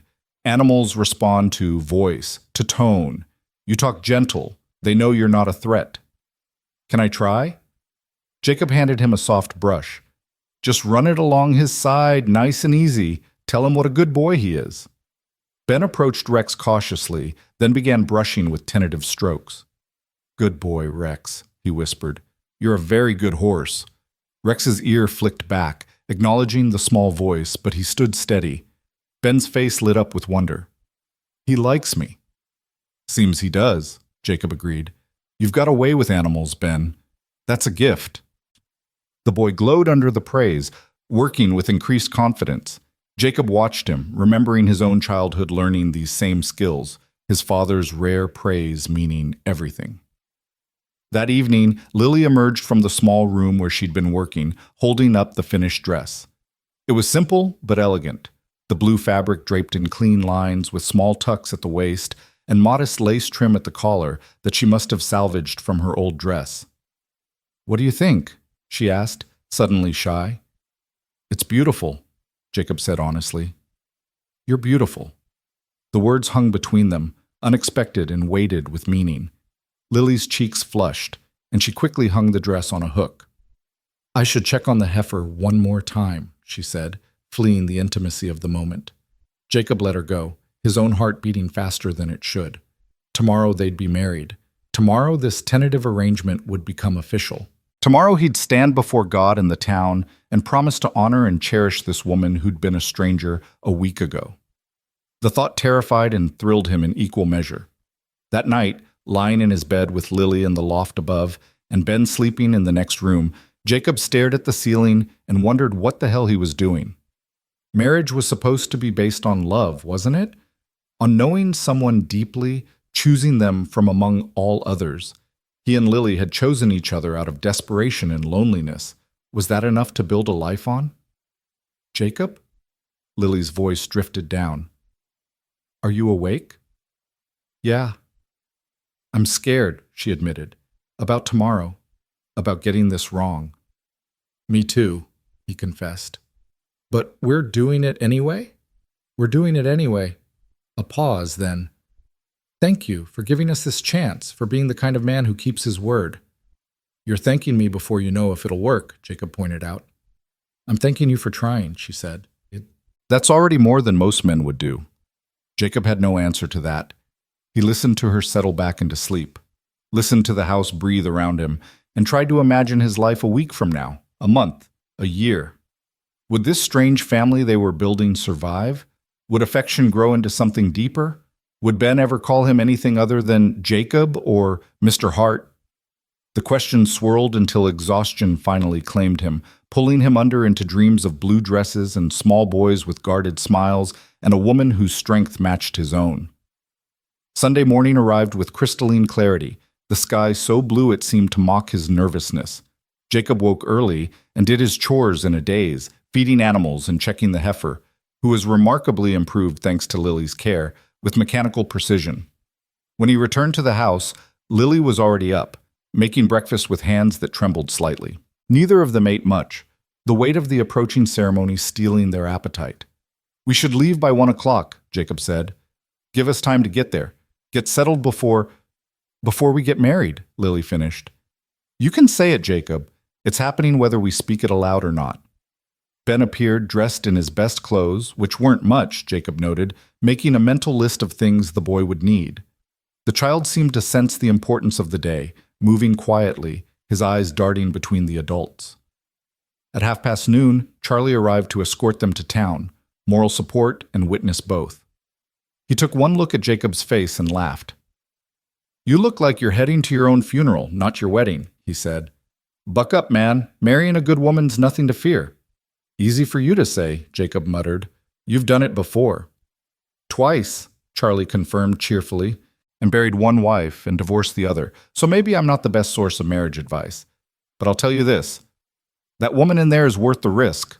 So's the boy. You know it, or you wouldn't be doing this." Jacob did know it. Didn't make it less terrifying. When Lily emerged in her blue dress, her dark hair pinned up with the new ribbon Jacob had bought, his breath caught. Jacob did know it. Didn't make it less terrifying. When Lily emerged in her blue dress, her dark hair pinned up with the new ribbon Jacob had bought, his breath caught. She wasn't just pretty, she was radiant, carrying herself with a dignity that transcended the simple dress and rough circumstances. "You clean up nice, Mrs. Monroe," Charlie said with approval. "Soon to be Mrs. Hart," she replied, and Jacob heard the tremor in her voice that matched his own fear. They loaded into the wagon, Jacob driving, Lily beside him with Ben between them, Charlie following on horseback. The ride to town felt both endless and too short, time behaving strangely under the weight of impending change. Carbon Springs had turned out in force, just as Father McCarty had predicted. The church was packed with more people milling outside. Jacob recognized neighbors, acquaintances, the merely curious, all come to witness the spectacle of Jacob Hart's mail-order marriage. "Quite the crowd," Lily murmured, her hand tightening on Ben's. "We can still turn back," Jacob offered, though he didn't mean it. "No," Lily said firmly. "We're doing this." They entered the church together, running a gauntlet of whispers and stares. Ben pressed close to his mother, overwhelmed by the attention. Jacob wanted to scoop up the boy and carry him, shield him from the invasive curiosity, but he settled for placing a protective hand on the small shoulder. Father McCarty waited at the front, his expression warm and encouraging. Mrs. Henderson was there too, beaming as if she'd personally arranged the whole thing. Other faces blurred together, some friendly, some judgmental, all watching avidly. The ceremony began with Jacob and Lily standing before the altar, Ben between them holding on to both. Father McCarty spoke of marriage as sacred union, of commitment and faith, of two becoming one. Jacob heard the words through a haze of nervousness, his mind focused on Lily's hand trembling in his. "Do you, Jacob Thomas Hart, take this woman to be your lawfully wedded wife, to have and to hold from this day forward, for better or worse, for richer or poorer, in sickness and in health, until death do you part?" Jacob looked at Lily, really looked at her, seeing the fear and hope mingled in her eyes, the determination in the set of her jaw, the vulnerability in how she held her breath waiting for his answer. "I do," he said, his voice steady despite everything. "And do you, Lily Ann Monroe, take this man to be your lawfully wedded husband, to have and to hold from this day forward, for better or worse, for richer or poorer, in sickness and in health, until death do you part?" Lily's eyes never left Jacob's face. "I do," she whispered. Then by the power vested in me, I now pronounce you husband and wife." Father McCarty smiled. "Jacob, you may kiss your bride." This was the moment Jacob had been dreading, the public intimacy, the performance of affection he wasn't sure he had the right to claim. But Lily solved it for him, rising on tiptoe to press a gentle, brief kiss to his lips. It was over in a heartbeat, chaste and proper, but Jacob felt it like a brand. The congregation erupted in applause, and suddenly they were married, just like that. Words spoken, vows made, a life altered irrevocably. Mrs. Henderson had organized a small reception in the church hall, cakes and coffee, a chance for the town to meet the new Mrs. Hart properly. Jacob endured it with gritted teeth, one eye always on Ben, who looked ready to bolt from the crowd of well-meaning strangers. "Congratulations, Jacob," said Tom Wilson, a fellow rancher. "Bold move, marrying sight unseen. Hope it works out." "It will," Jacob said with more confidence than he felt. Lily was surrounded by women offering advice, recipes, warnings about frontier life, as if she hadn't already proven herself capable. Jacob saw her smile, nod, thank them politely, even as her hand never released Ben's. After an hour that felt like 10, they finally made their escape. Charlie had thoughtfully decorated the wagon with ribbons, a touch of festivity that seemed both sweet and absurd given the circumstances. "Well," Charlie said as they prepared to leave, "you're married now. No backing out." "Wasn't planning to," Jacob replied. The ride home was silent, all of them exhausted by the emotion and spectacle. Ben fell asleep against his mother, and Lily's head drooped toward Jacob's shoulder before she caught herself. "You can lean if you need to," Jacob said quietly. "I don't mind." Hesitantly, she let her head rest against him. The contact was slight but significant, a married couple, learning to share space and touch. When they reached the ranch, Jacob helped Lily down, his hands at her waist, acutely aware that she was his wife now. She was legally, spiritually his, and he had no idea what to do with that reality. Ben woke as they carried him inside, groggy and confused. "Are we home?" he asked. "We're home," Lily confirmed, and the word resonated with new meaning. That evening, after Ben was asleep, Jacob and Lily stood in the main room, suddenly awkward with each other. They were married now, expectations existed, traditions called for consummation, but they'd agreed to wait. Lily gestured toward the loft. "Right," Jacob said, "and I'll—" They stood there, neither moving. "This is strange," Lily said finally. "Very strange," Jacob agreed. Then they both laughed, tension breaking under the absurdity of it. Married but not, together but separate, committed to something neither fully understood. "Good night, husband," Lily said, testing the word. "Good night, wife," Jacob replied, equally uncertain. She climbed to the loft, and Jacob settled into his bed, listening to her move above him. His wife. The words felt foreign and familiar all at once, weighted with responsibility and possibility. Outside, the night settled over the ranch. Their ranch now, all three of them. Inside, three hearts beat in their separate spaces, bound together by words spoken before God and witnesses, by hope stronger than certainty, by the desperate faith that maybe, just maybe, broken pieces could fit together into something whole. Jacob closed his eyes and tried to imagine the future. He couldn't see it clearly. The path ahead was too uncertain, too dependent on 1,000 unknown variables. But for the first time in years, he wanted to see it. Wanted to wake up tomorrow and the day after and the day after that. Wanted to watch Ben grow and Lily settle and their fragile family become real. It was terrifying. It was exhilarating. It was done. They were married. Marriage, Jacob discovered, changed everything and nothing all at once.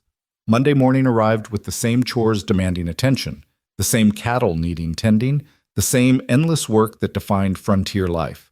But now he performed these tasks with the knowledge that two people waited for him in the house, that breakfast would be ready when he returned, that his solitary existence had fundamentally shifted into something communal. The first week of married life passed in a careful dance of boundaries and adjustments.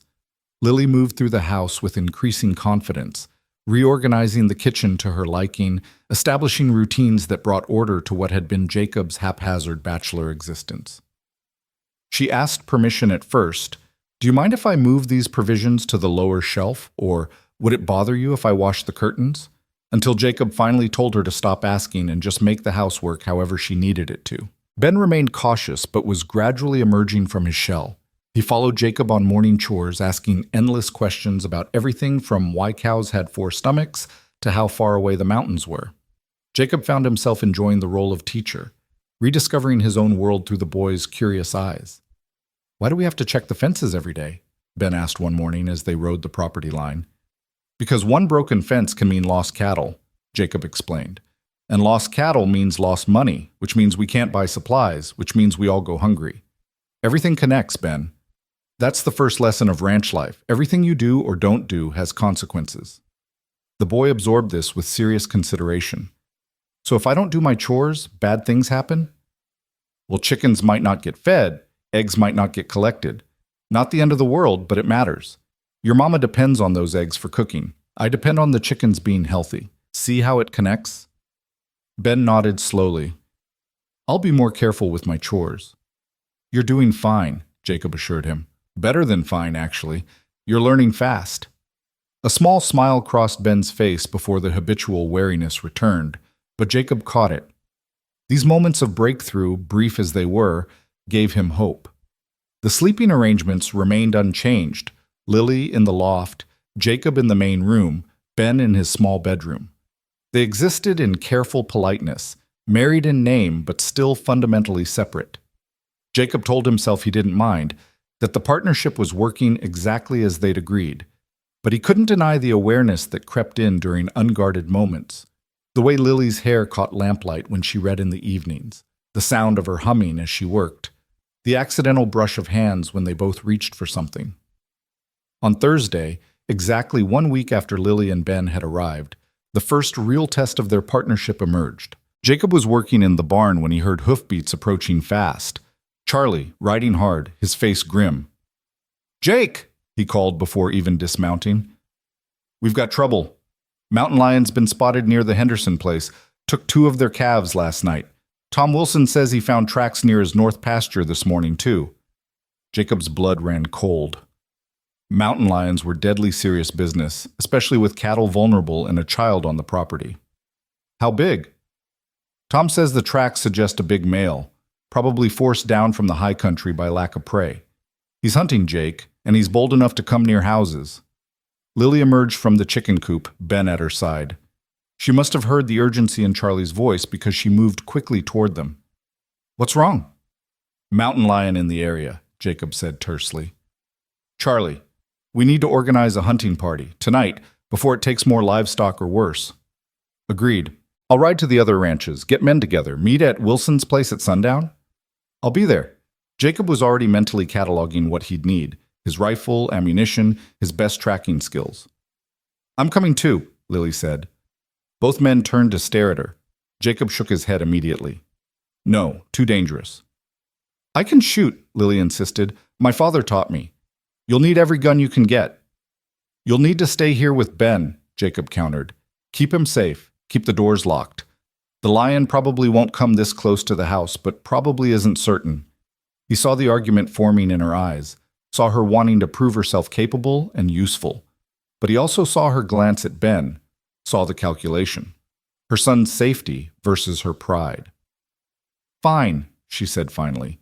"But you take care, Jacob Hart. I didn't marry you just to become a widow again." The words, spoken in front of Charlie, acknowledged their marriage as more than just a legal arrangement. Charlie grinned, but Jacob felt the weight of responsibility settle heavier. Someone cared if he came back. Someone would mourn if he didn't. "I'll be careful," he promised. The afternoon passed in tense preparation. Jacob cleaned his rifle with meticulous care, checked his ammunition, sharpened his knife. Lily watched him work, her face pale but composed. "How dangerous is this, really?" she asked quietly when Ben was out of earshot. Jacob considered lying, offering false reassurance, but they'd built their foundation on honesty. "Dangerous," he admitted.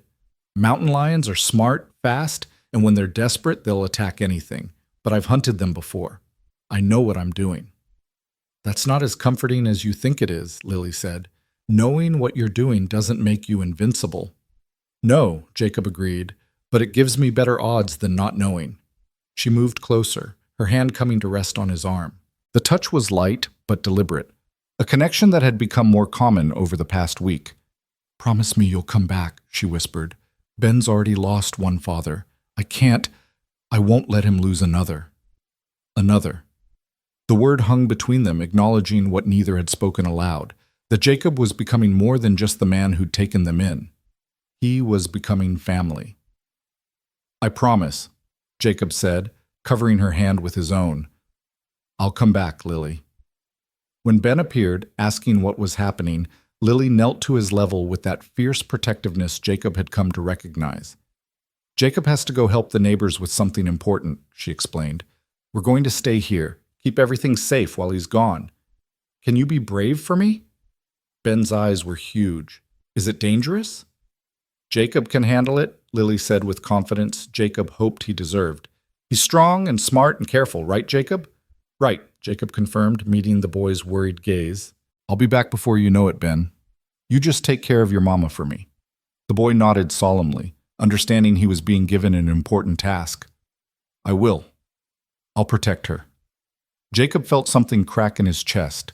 This small boy, barely 5 years old, ready to shoulder responsibility far beyond his years because life had taught him that safety was never guaranteed. At sundown, Jacob kissed Lily's forehead, a gesture that surprised them both, and rode toward Wilson's ranch. 6 other men had gathered: Charlie, Tom Wilson, the Henderson brothers, and 2 other ranchers from farther out.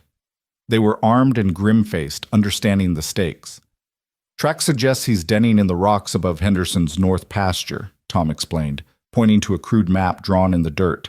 Most likely he'll hunt tonight, come down looking for easy prey. We set up here and here, he marked positions. And wait, when he comes, we take him clean. And if he doesn't come? Asked Sam Henderson. Then we track him at first light, Jacob said. Either way, this ends before more livestock dies or someone gets hurt. They took their positions as darkness fell, spreading out along the likely approach routes. Jacob found himself behind a fallen log with Charlie, the older man's steady presence calming despite the danger. You thinking about them? Charlie asked quietly, meaning Lily and Ben. Hard not to, Jacob admitted. That's how you know it's real, Charlie said. When you've got more to lose than your own hide, that's when you understand what matters. They fell silent, waiting. The night stretched long and cold, every sound amplified. The rustle of wind through grass, the distant call of an owl, the nervous lowing of cattle in the pasture below. Jacob's finger rested near the trigger, his eyes scanning the darkness for movement. Hours passed. The moon rose, casting silver light across the landscape. Jacob's muscles ached from stillness, his eyes strained from searching shadows.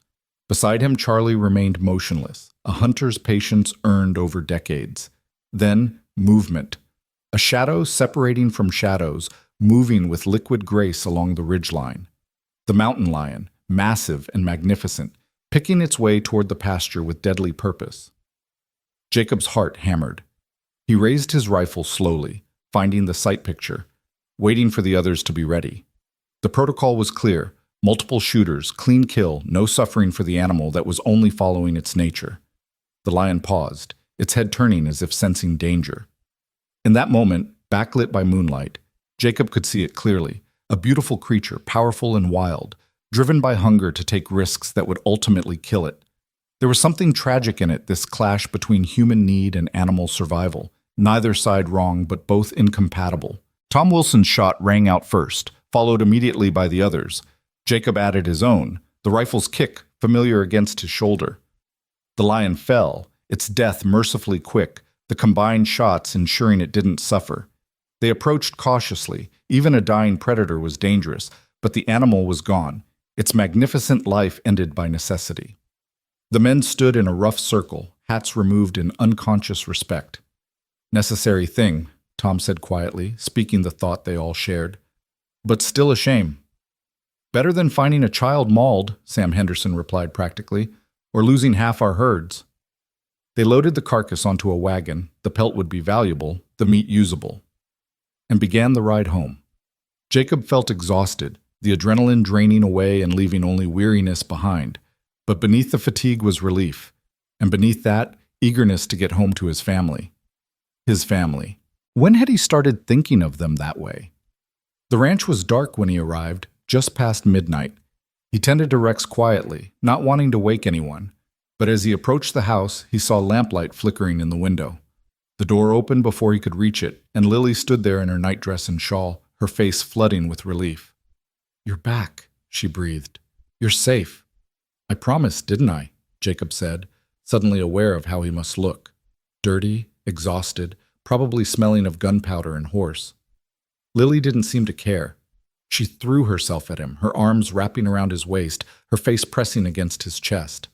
Jacob stood frozen for a moment, shocked by the contact, then slowly brought his arms around her, holding her close. "I was so worried," she whispered against him. "I kept thinking about what I'd tell Ben if you didn't come back. How I'd explain that another person he was starting to care about was just gone." "I'm here," Jacob murmured into her hair. "I'm here, and I'm fine." They stood like that for a long moment, holding each other in the doorway, the careful distance of the past week evaporating in shared relief. When they finally separated, both seemed embarrassed by the intimacy. "I should clean up," Jacob said. "I kept water warm," Lily replied, "in case you came back hungry or needing to wash." The consideration touched him. She'd waited up, kept water heating, prepared for his return as if his comfort mattered to her. Maybe it did. Maybe this arrangement was becoming something more without either of them quite realizing when it had shifted. After washing and changing, Jacob found Lily still up, sitting at the table with 2 cups of coffee poured. He joined her, grateful for the warmth and the company. "Tell me what happened," she said.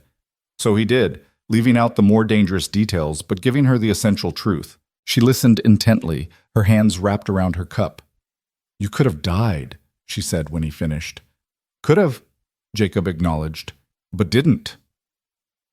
"This life," Lily said slowly, "it's more dangerous than I let myself think about.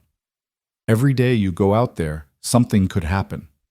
A horse could throw you, a cow could charge, a snake could strike. And I'd be here, not knowing, until someone came to tell me. That's the reality of frontier life," Jacob said gently. "It's why people need each other out here. Why they build communities, families. Because facing it alone is harder than facing it together." Lily met his eyes across the table. "Is that what we are, Jacob? Are we facing it together now?" The question held weight beyond its simple words. She was asking if their partnership had evolved, if the careful boundaries they'd maintained were still necessary, or if something genuine was growing between them. "I'd like to think so," Jacob said carefully. "These past 2 weeks, having you and Ben here, it's changed things, changed me. I find myself thinking about you both during the day, wondering what Ben's discovered, whether you need something. When Charlie told me about the mountain lion, my first thought was getting back here to protect you." "Not your cattle?" Lily asked with a slight smile. "The cattle were a distant second," Jacob admitted. "That probably makes me a bad rancher." "It makes you a good man," Lily corrected softly. "A good husband, maybe, if we let ourselves actually be married instead of just pretending." Jacob's heart raced. "What are you saying, Lily?" She took a deep breath, gathering courage. "I'm saying that I didn't expect this. Didn't expect to care about you so quickly. Didn't expect Ben to start looking at you like a father. I thought we'd have a practical arrangement, mutual convenience. But it's becoming more than that, isn't it?" "Yes," Jacob said simply, "because denying it would be lying and they'd promised honesty. At least for me it is." "For me too," Lily whispered. "And it terrifies me because caring means risking loss again. Tonight, when you were out there hunting that lion, I realized I couldn't bear to lose you. Not because of the practical implications, though those exist, but because I've started to—" She trailed off, unable or unwilling to complete the thought. Jacob reached across the table, taking her hand. "We don't have to name it yet," he said. "We don't have to rush into declarations or expectations. But maybe we can acknowledge that this partnership is growing into something deeper, and maybe we can let it grow naturally instead of fighting it." Lily's fingers tightened around his.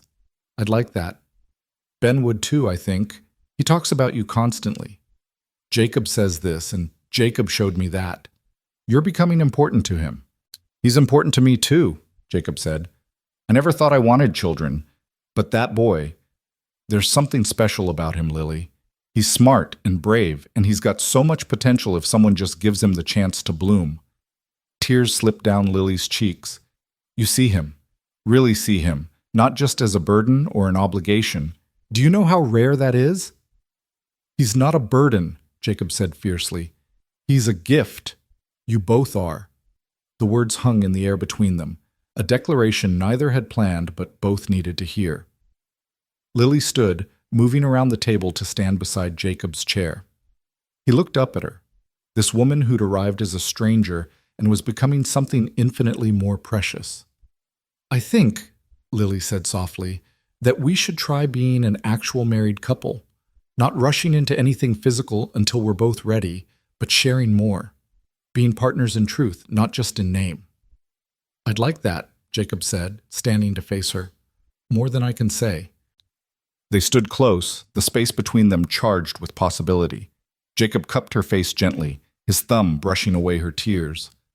Lily's hands came to rest on his chest, over his heart that was beating far too fast. Can I kiss you? Jacob asked. Really kiss you, not just the peck we shared at the wedding? Yes, Lily breathed. He lowered his head slowly, giving her time to change her mind, but she rose to meet him. Their lips touched, tentative at first, then with growing confidence. It was different from the chaste wedding kiss. This held promise, possibility, the beginning of something real. Jacob felt it in his bones, this shift from arrangement to genuine affection. When they separated, both were breathless.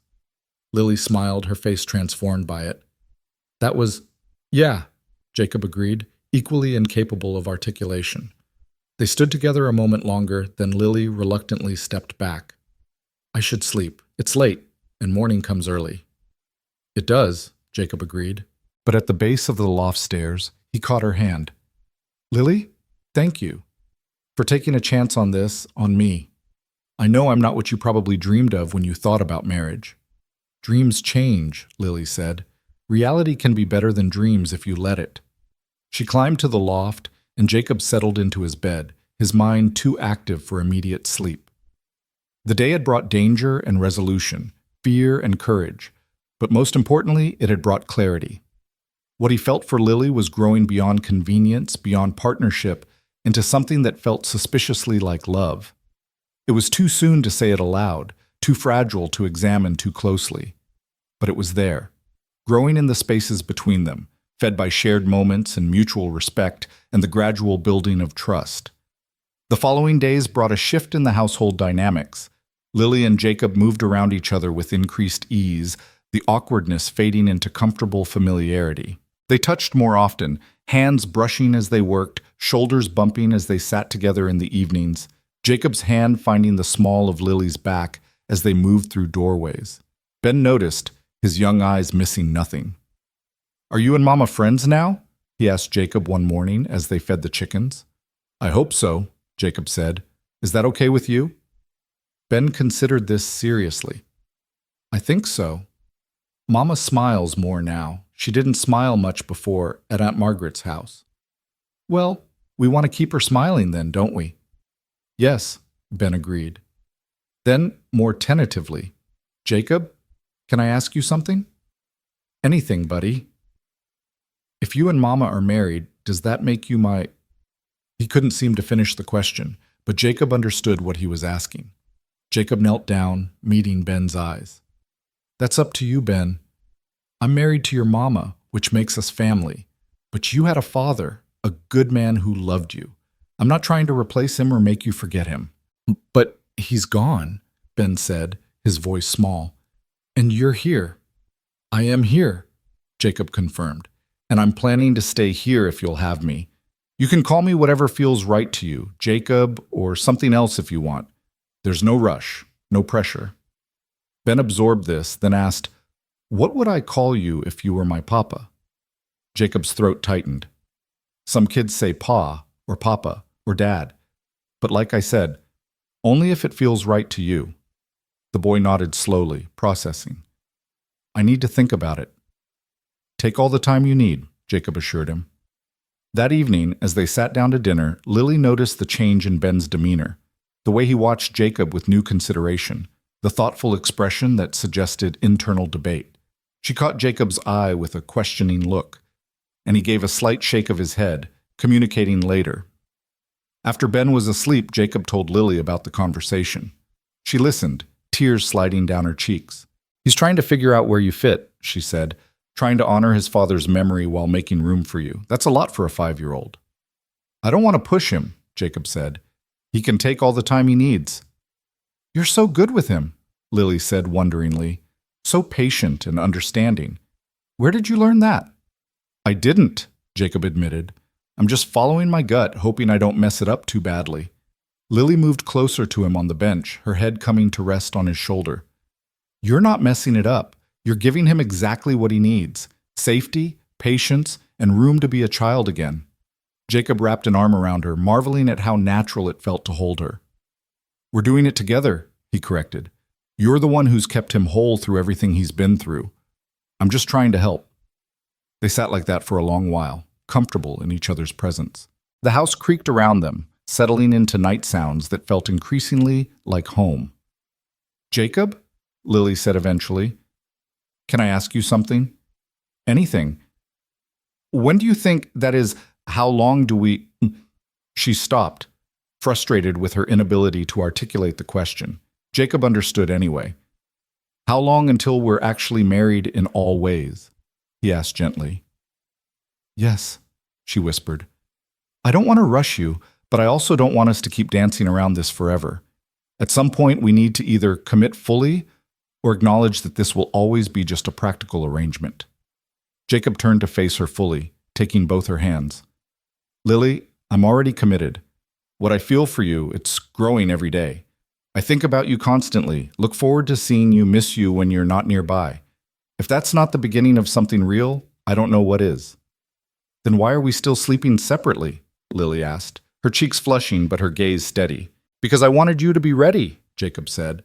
Wanted us both to be sure this was more than just convenience or loneliness. And are you sure now? Jacob thought about the past 2 weeks. Lily's laugh when Ben said something amusing, her competent hands tending to injuries and cooking meals, her fierce protectiveness of her son, her gradual softening toward Jacob himself. He thought about how empty the house had felt before she arrived, how full it felt now. I'm sure, he said, but only if you are too.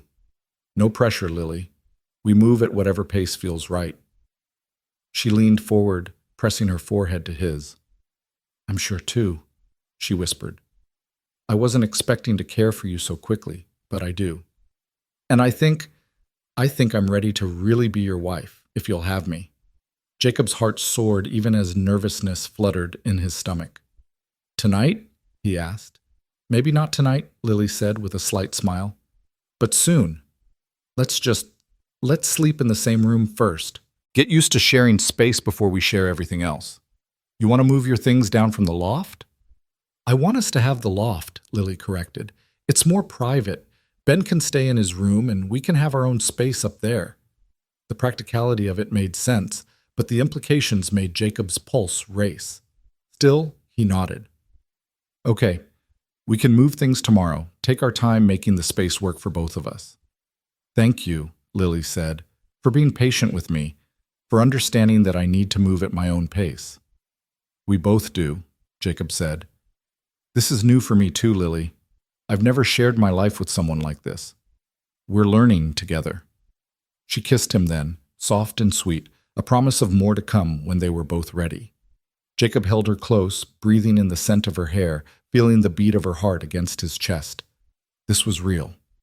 This was happening. His life was changing in ways he'd never imagined when he'd written that desperate letter to the marriage agency. He'd asked for a wife to fill the silence, and he'd gotten a family, a complex, beautiful, challenging family that was teaching him what love truly meant. The next day, they rearranged the house. Jacob moved his bed frame to the loft, creating a proper bedroom space. Lily brought her few belongings from where she'd been storing them, and together they made the loft into a shared sanctuary.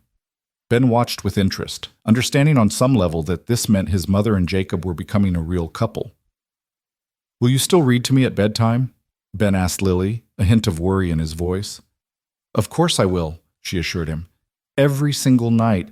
That's our special time, and it's not going to change." "What about Jacob?" Ben asked. "Will he read too sometimes?"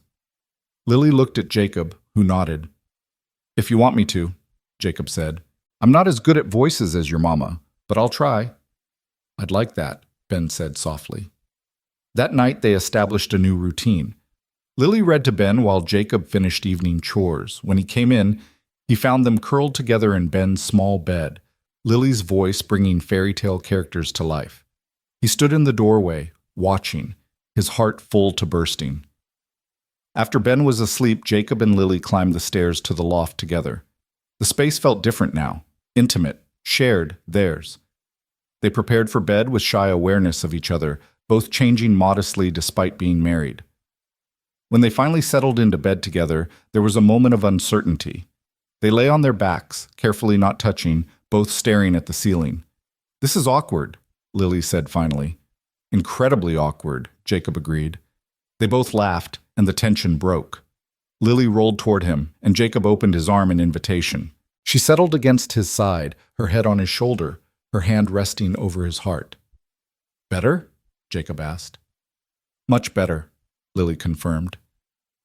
They lay like that, listening to each other breathe, feeling the warmth of shared space. Jacob stroked Lily's hair absently, marveling at the softness of it, the trust implicit in her allowing him this intimacy. "Jacob?" Lily's voice was drowsy. "Hmm? I'm glad it was you. Glad your letter was the one that offered hope instead of exploitation. Glad we found each other, even if the circumstances were strange." "Me too," Jacob said, pressing a kiss to the top of her head. "Me too, Lily." She fell asleep in his arms, her breathing evening out into the deep rhythm of rest. Jacob stayed awake longer, adjusting to the presence of another person in his bed, in his space, in his heart. It felt right in a way he hadn't anticipated, as if a piece of himself he hadn't known was missing had finally clicked into place. Outside, the Wyoming night stretched vast and wild, full of dangers and uncertainties that would always be part of frontier life. But inside, in the loft of a ranch house that was finally becoming a home, 3 hearts beat in rhythm, finding safety, building trust, and learning that family wasn't always about blood or even intention. Sometimes it was about desperate choices that led to unexpected grace, about strangers who became essential, about love that grew not from passion, but from partnership, respect, and the daily choice to stay, to try, to build something real from the raw materials of hope and need. Jacob closed his eyes, Lily warm and solid in his arms, and let himself believe that maybe, just maybe, they were going to make it after all. The season turned gradually, spring warming into early summer, and with it the Hart household settled into rhythms that felt less like accommodation and more like genuine family life. Jacob woke each morning to Lily's warmth beside him, her dark hair spread across the pillow, her breathing soft and steady. The intimacy of shared sleep had become natural over the past weeks, though they'd maintained boundaries in other ways, both sensing that physical consummation should wait until the emotional foundation was absolutely solid. It was a Saturday morning in late May when everything changed. Jacob had risen early, leaving Lily sleeping, and was halfway through morning chores when he heard it, a scream from the house, high-pitched and terrified. Ben's scream. Jacob dropped the bucket he was carrying and ran, his heart slamming against his ribs. He burst through the door to find Ben standing in the kitchen, his small body rigid with fear, staring at something coiled near the stove. A rattlesnake thick-bodied and clearly agitated, its tail vibrating a warning that filled the room with sinister sound. "Don't move, Ben," Jacob said, forcing his voice to stay calm despite the adrenaline flooding his system. "Stay absolutely still." The boy was frozen anyway, too terrified to do anything but stare at the snake that had somehow gotten into the house, probably through a gap in the floorboards drawn by the warmth of the kitchen. It was between Ben and the door, between the child and safety, and one wrong move could mean a strike. Lily appeared at the top of the loft stairs, her face going white when she saw the tableau below. "Ben," she breathed, starting to move down. "Stay there," Jacob commanded sharply. "Don't come down. Don't make any sudden movements." He assessed the situation with a rancher's practiced eye. The snake was coiled, but not yet striking, its attention divided between Ben and Jacob. If Jacob could draw its focus, give Ben a clear path to escape, the boy could make it to safety. But it would mean putting himself between the snake and the child, risking a bite that could be fatal if the venom hit just right. There was no question what he'd do. There had never been a question. "Ben," Jacob said softly, "when I say run, I want you to go to your mama. Don't look back, just run straight to her. Understand?" "Jacob, no," Lily said from the stairs, understanding what he was planning. "There has to be another way." "There isn't," Jacob said simply. He grabbed the broom leaning near the door, his movements slow and deliberate. "On 3, Ben. 1, 2. He swung the broom toward the snake, not trying to hit it but drawing its attention fully to himself. The snake's head swiveled, tracking the threat, its body tensing. 3! Run, Ben! The boy bolted, his small legs pumping as he raced toward his mother. The snake, startled by the sudden movement, struck, but not at Ben. It launched itself toward Jacob, who deliberately positioned himself as the target. He jumped back, the snake's fangs missing his leg by inches, and brought the broom down hard, pinning the rattler's body to the floor. "Get Ben outside," Jacob yelled to Lily. "Now!" She didn't hesitate, scooping Ben into her arms and running for the door. Jacob held the snake pinned, reaching for his knife with his free hand. The rattler writhed, incredibly strong, fighting the broom with muscular contractions that nearly broke Jacob's grip. He had to end this quickly before it freed itself. With one swift motion, he released the broom and brought the knife down, severing the snake's head from its body. Even decapitated, the snake continued to move, its nervous system not yet understanding it was dead. Jacob grabbed the iron poker from beside the stove and used it to fling the still-moving pieces out the open door, then slammed it shut and leaned against it, his hands shaking with aftershock. Outside, he could hear Lily's voice, high and frightened, comforting Ben, who was crying hysterically. Jacob took a moment to steady himself, his mind replaying those seconds when the snake could have struck Ben, could have killed the boy he'd come to love as his own. The thought made his knees weak. He found them on the porch, Lily holding Ben tightly, while the boy sobbed into her shoulder. When Jacob appeared, Lily's face crumpled with relief. "Is it dead?" she asked. "Very dead," Jacob confirmed. "It's gone, Ben. You're safe now." But Ben's crying intensified, his small body shaking with the release of terror. Lily met Jacob's eyes over the boy's head, her own eyes swimming with tears and something else. Gratitude, yes, but also a deeper emotion that made Jacob's heart clench. "You could have been killed," she whispered. "But I wasn't," Jacob said, moving closer. "And Ben's safe. That's all that matters." Ben lifted his head from his mother's shoulder, his face blotchy and wet. "You saved me," he said, his voice hoarse from crying. "The snake was going to bite me, but you saved me." "Of course I did," Jacob said, kneeling beside them. "That's what family does, Ben. We protect each other." The boy launched himself at Jacob, his arms wrapping around Jacob's neck with desperate strength. "I was so scared," he sobbed. "I thought I was going to die like Papa." Jacob held him, one hand cradling the small head against his shoulder, the other rubbing soothing circles on the trembling back. "You're okay," he murmured. "You're safe. I've got you." Lily's hand found Jacob's shoulder, squeezing hard, and the three of them stayed like that for long minutes.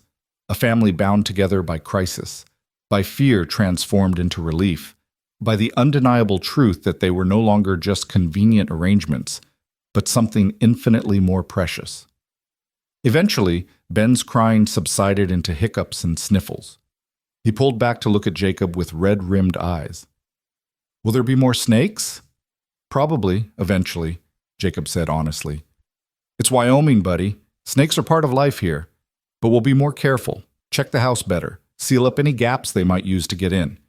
And now you know what to do if you see one. Freeze, call for help, don't try to handle it yourself." "I was going to hit it with a stick," Ben admitted. "But then it made that sound and I got too scared." Being scared was the smart choice, Jacob told him. Rattlesnakes are dangerous. Fear keeps us careful, keeps us alive. There's no shame in it. They went back inside together, Jacob carefully checking every corner before letting them fully enter. Lily immediately set about making breakfast, needing the normalcy of routine to settle her nerves. Ben stayed close to Jacob, his earlier wariness completely dissolved in the wake of Jacob's protection. As they ate, Jacob noticed Ben watching him with a new expression, something between awe and affection, the last walls of the boy's caution finally crumbling. When breakfast was over and Jacob rose to continue his chores, Ben followed. "Can I come with you?" he asked. "I don't want to stay inside right now." "Of course," Jacob said, "but we should probably tell your mama first." Ben ran to Lily, who was washing dishes. "Mama, can I go with Jacob? Please?" Lily looked at her son, seeing the need in his eyes to stay close to the man who'd just saved his life. "All right," she agreed. "But you do exactly what Jacob tells you, understand? No wandering off, no taking risks." "I promise," Ben said solemnly. They spent the morning together, Jacob working while Ben helped in small ways, holding nails, fetching tools, asking endless questions. But there was a difference now in how Ben moved around Jacob, a trust, an ease that hadn't existed before. At one point, while they were repairing a section of fence, Ben said quietly, "Jacob, can I ask you something?" "Sure, buddy." "Do you love my mama?" The question, so direct and unexpected, stopped Jacob mid-swing with the hammer. He lowered the tool and looked at the boy, seeing genuine curiosity and something else, hope, maybe, that the answer would be yes. "I do," Jacob said, realizing as he spoke that it was absolutely true. Somewhere between the initial letters and this moment, convenience had become affection. Affection had deepened into love. "I love her very much." "Does she know?" "I haven't told her yet," Jacob admitted. "I've been waiting for the right time." Ben nodded thoughtfully. "You should tell her. Mama likes to know things. She doesn't like secrets." "That's good advice," Jacob said. "I'll tell her soon, I promise." They worked in companionable silence for a while. Then Ben spoke again, his voice so soft Jacob almost missed it. "I think I want to call you Pa, if that's okay." Jacob's hand stilled on the fence post. He turned to look at Ben, this small boy who'd lost so much, who'd been brave beyond his years, who was now offering Jacob the greatest gift he could imagine, the title of father. "It's more than okay," Jacob said, his voice rough with emotion. "It would be an honor, Ben. A real honor." Ben smiled, the expression transforming his face into something radiant. "Okay then. Pa." The word hung in the air between them, sacred and binding. Jacob pulled Ben into a hug, holding him close, feeling the pieces of his heart that he hadn't known were broken finally clicking back together. "I love you, son," Jacob said, the word son feeling natural and right. "You know that, don't you?" "I love you too, Pa," Ben said, his small arms tightening around Jacob's waist. They finished the fence work together, father and son now in truth, rather than just legal arrangement. When they returned to the house for lunch, Lily took one look at their faces and knew something had shifted. "What happened?" she asked, looking between them. Ben beamed at her. "I called Jacob Pa," he announced proudly, "and he said it was an honor." Lily's eyes filled with tears. She looked at Jacob, and he saw his own emotions reflected there, joy, gratitude, wonder at how their desperate gamble had become this beautiful reality. "Come here, both of you," she said, opening her arms. They came together in the middle of the kitchen, the three of them wrapped in an embrace that felt like coming home. That evening, after Ben was asleep, having insisted that both Lily and Jacob read to him, calling Jacob Pa at every opportunity, Jacob and Lily sat together in the loft, the window open to the cool night air. "He called you Pa," Lily said, still seeming to marvel at it. "My son called you Pa."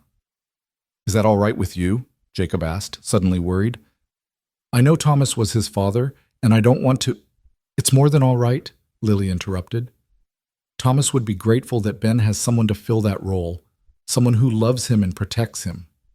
You've given him something I couldn't give him on my own, Jacob, a father's love." "You've given me something too," Jacob said, "both of you, a reason to come home, a purpose beyond just surviving. A family. Lily turned to face him fully, her hand coming to rest on his cheek. Ben asked if you loved me, she said. What did you tell him? The truth, Jacob said, that I love you very much. And do you? Lily asked, her eyes searching his. Really, truly love me, not just care for me or appreciate what I bring to your life? Jacob took her hand, pressing it over his heart so she could feel it racing.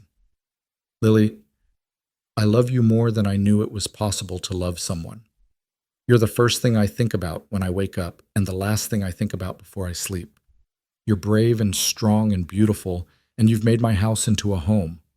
You've taught me what it means to be part of something bigger than myself. So yes, I really truly love you. Tears spilled down Lily's cheeks. I love you too, she whispered. I fought it at first, told myself it was too soon, too convenient, that I was just grateful for safety and security. But it's not that. It's you, Jacob. It's who you are. Your kindness, your strength, the way you love my son, the way you make me feel cherished and valued. I love you. Jacob kissed her then, pouring all his emotion into it. The fear from this morning, the relief, the overwhelming love that had grown from such unlikely beginnings. Lily responded with equal passion, her hands tangling in his hair, her body pressing close. When they broke apart, both breathing hard, Jacob rested his forehead against hers. I want us to be fully married, he said. Not just sleeping in the same bed, but truly joined. If you're ready. If you want that too. I'm ready, Lily said, her voice steady despite the magnitude of what she was agreeing to. I've been ready for weeks, just waiting for us both to be sure. And I'm sure now, Jacob. I'm sure of you, of us, of this family we're building. They came together that night with tenderness and care, two people who'd found each other through desperation, discovering that they'd been given so much more than they'd asked for. The physical joining was sweet and awkward and perfect, a seal on the emotional bond that had been growing since that first tentative letter. Afterward, they lay tangled together, Lily's head on Jacob's chest, his arms wrapped securely around her. The night sounds of the prairie drifted through the window, familiar now, comforting in their constancy. Thank you, Lily whispered. For what? For being the kind of man who'd risk his life for a child who wasn't even his, for loving Ben, for loving me, for making us feel like we belong somewhere finally. You do belong here, Jacob said firmly. This is your home, Lily. Yours and Ben's. Nothing will ever change that. She lifted her head to look at him. Promise me something? Anything. Promise me that no matter what comes, hard winters, difficult times, all the challenges frontier life throws at us, we'll face it together, that you won't shut me out or try to handle everything alone. I promise, Jacob said. We're partners, remember? In everything from this moment forward. Lily settled back against him, satisfied. They drifted towards sleep in each other's arms, their bodies and hearts finally fully joined. The following weeks brought a deepening of their bond that showed in everything they did. Jacob and Lily moved through their days with the unconscious coordination of a truly married couple, anticipating each other's needs, sharing the work, stealing moments of affection throughout the day. Ben blossomed under the security of having two parents who clearly loved each other and him, his natural brightness emerging as his fears continued to recede. But frontier life had a way of testing even the strongest bonds, and the test came on a scorching afternoon in late June. Jacob was working in the south pasture, checking cattle in the brutal heat, when he saw the smoke, a dark column rising from the direction of the ranch house. His blood turned to ice. Fire was every frontier family's nightmare, capable of destroying everything in minutes. He spurred Rex into a gallop, racing toward home with his heart in his throat, praying he'd find it was just a grass fire, something small and controllable, anything but what his fears were screaming it might be. As he crested the rise, his worst nightmare materialized. The barn was on fire, flames already consuming the old dry wood, spreading with terrifying speed, and running toward it, carrying a bucket, was Ben. Ben, no! Jacob screamed, but the boy either didn't hear or didn't listen. He was trying to fight the fire with a single bucket of water, his small face set with determination. Jacob launched himself from Rex before the horse had fully stopped, running toward his son. He could see Lily now, too, emerging from the house with more buckets, her face desperate. The heat was intense, the fire already too far gone for their small efforts to matter. "Get away from there," Jacob yelled, reaching Ben and physically pulling him back. "It's too dangerous." "But the animals," Ben cried, fighting Jacob's grip. "The heifer we saved and the chickens, they're all in there." Jacob's heart sank. In the chaos, he'd forgotten about the animals still inside. The heifer they'd treated for infection weeks ago, now healthy but still kept in the barn for observation. The chickens that Ben had named, that the boy had come to love. "I'll get them," Jacob said, thrusting Ben toward Lily, who'd reached them. "You stay with your mama, you hear me? Don't come near this fire. Jacob, you can't go in there." Lily grabbed his arm, her eyes wild with fear. "It's too dangerous. They're just animals." "They're Ben's animals," Jacob said. "And that heifer, we fought too hard to save her to let her burn now." He didn't give Lily time to argue further. The barn door was already aflame, but the side entrance might still be passable. Jacob soaked his shirt with water from Lily's bucket, covered his mouth and nose, and plunged into the inferno. The smoke was immediate and choking, stealing his breath and stinging his eyes. The heat was unbelievable, like standing inside an oven.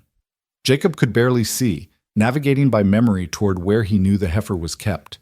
He could hear her panicked lowing, smell her terror mixing with smoke and burning wood.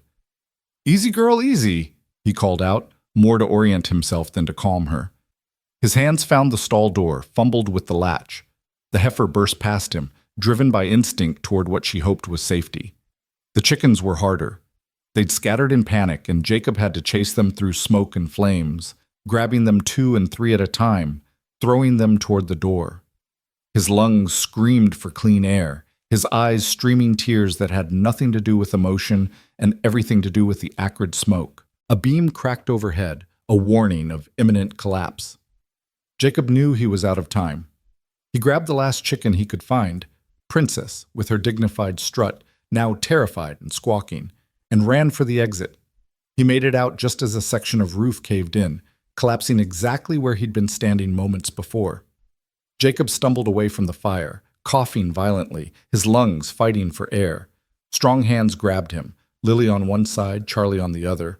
When had Charlie arrived? Pulling him to safety. "You crazy fool," Charlie was saying, but there was admiration in his voice. "Could have gotten yourself killed for some chickens." "Not just chickens," Jacob managed between coughs. "Ben's chickens." He looked up to find Ben standing there, Princess clutched in his arms, tears streaming down his soot-covered face. The boy was staring at Jacob with an expression of pure worship. "You saved them," Ben breathed. "You saved Princess and all of them." "Couldn't let your hard work naming them go to waste," Jacob said, trying to make light of it despite his still racing heart. Lily wasn't having it. Her face was white with fury and fear, her hands shaking as she checked Jacob for injuries. "Don't you ever," she said, her voice trembling, "ever do something that stupid again. Do you hear me, Jacob Hart? Those animals are not worth your life." "They were to Ben," Jacob said simply. The barn burned to the ground, nothing salvageable by the time the fire finally consumed itself. They stood watching it, the Hart family and Charlie, as flames turned their barn to ash and memory. It was a devastating loss. The structure itself, the hay stored inside, the tools and equipment Jacob had accumulated over years. "How did it start?" Jacob asked, his throat raw from smoke. Lily's face crumpled with guilt. "It was my fault," she whispered. "I was melting wax to make candles in the barn where it was cooler. I must have left it too close to the hay. By the time I realized what was happening, it was already spreading." "It was an accident," Jacob said firmly. "Accidents happen, Lily. No one's to blame." "Our whole barn," she said, gesturing at the smoking ruins. "Everything you worked for, gone because I was careless." Jacob pulled her close, uncaring of the soot and ash that covered them both. "It's just wood and hay," he said. "We can rebuild. What matters is that we're all safe. You, me, Ben, even the damn chickens. Everything else is just stuff." "The barn was important," Lily insisted. "We needed it for winter, for storage, for the animals." "And we'll build another one," Jacob said. "Better this time, bigger. Charlie will help, other neighbors too. That's what community does." Charlie nodded agreement. "Already thinking about it, Jake. Between your land's lumber and what we can get from town, we'll have you a new barn up before first snow. Better design, too. I've been telling you for years your barn was poorly laid out." Despite everything, Jacob felt himself smile. Leave it to Charlie to criticize the barn even as it smoldered. That night, after they'd moved the surviving animals to a makeshift shelter and done what they could to secure their losses, the family gathered in the house. Ben was quiet, processing the day's events with that serious expression he wore when thinking deeply. "Pa?" he said finally. "Why did you go into the fire?" "Mama said it was too dangerous." Jacob considered how to answer, how to explain risk and love and the calculations a parent makes. "Because you loved those animals," he said finally.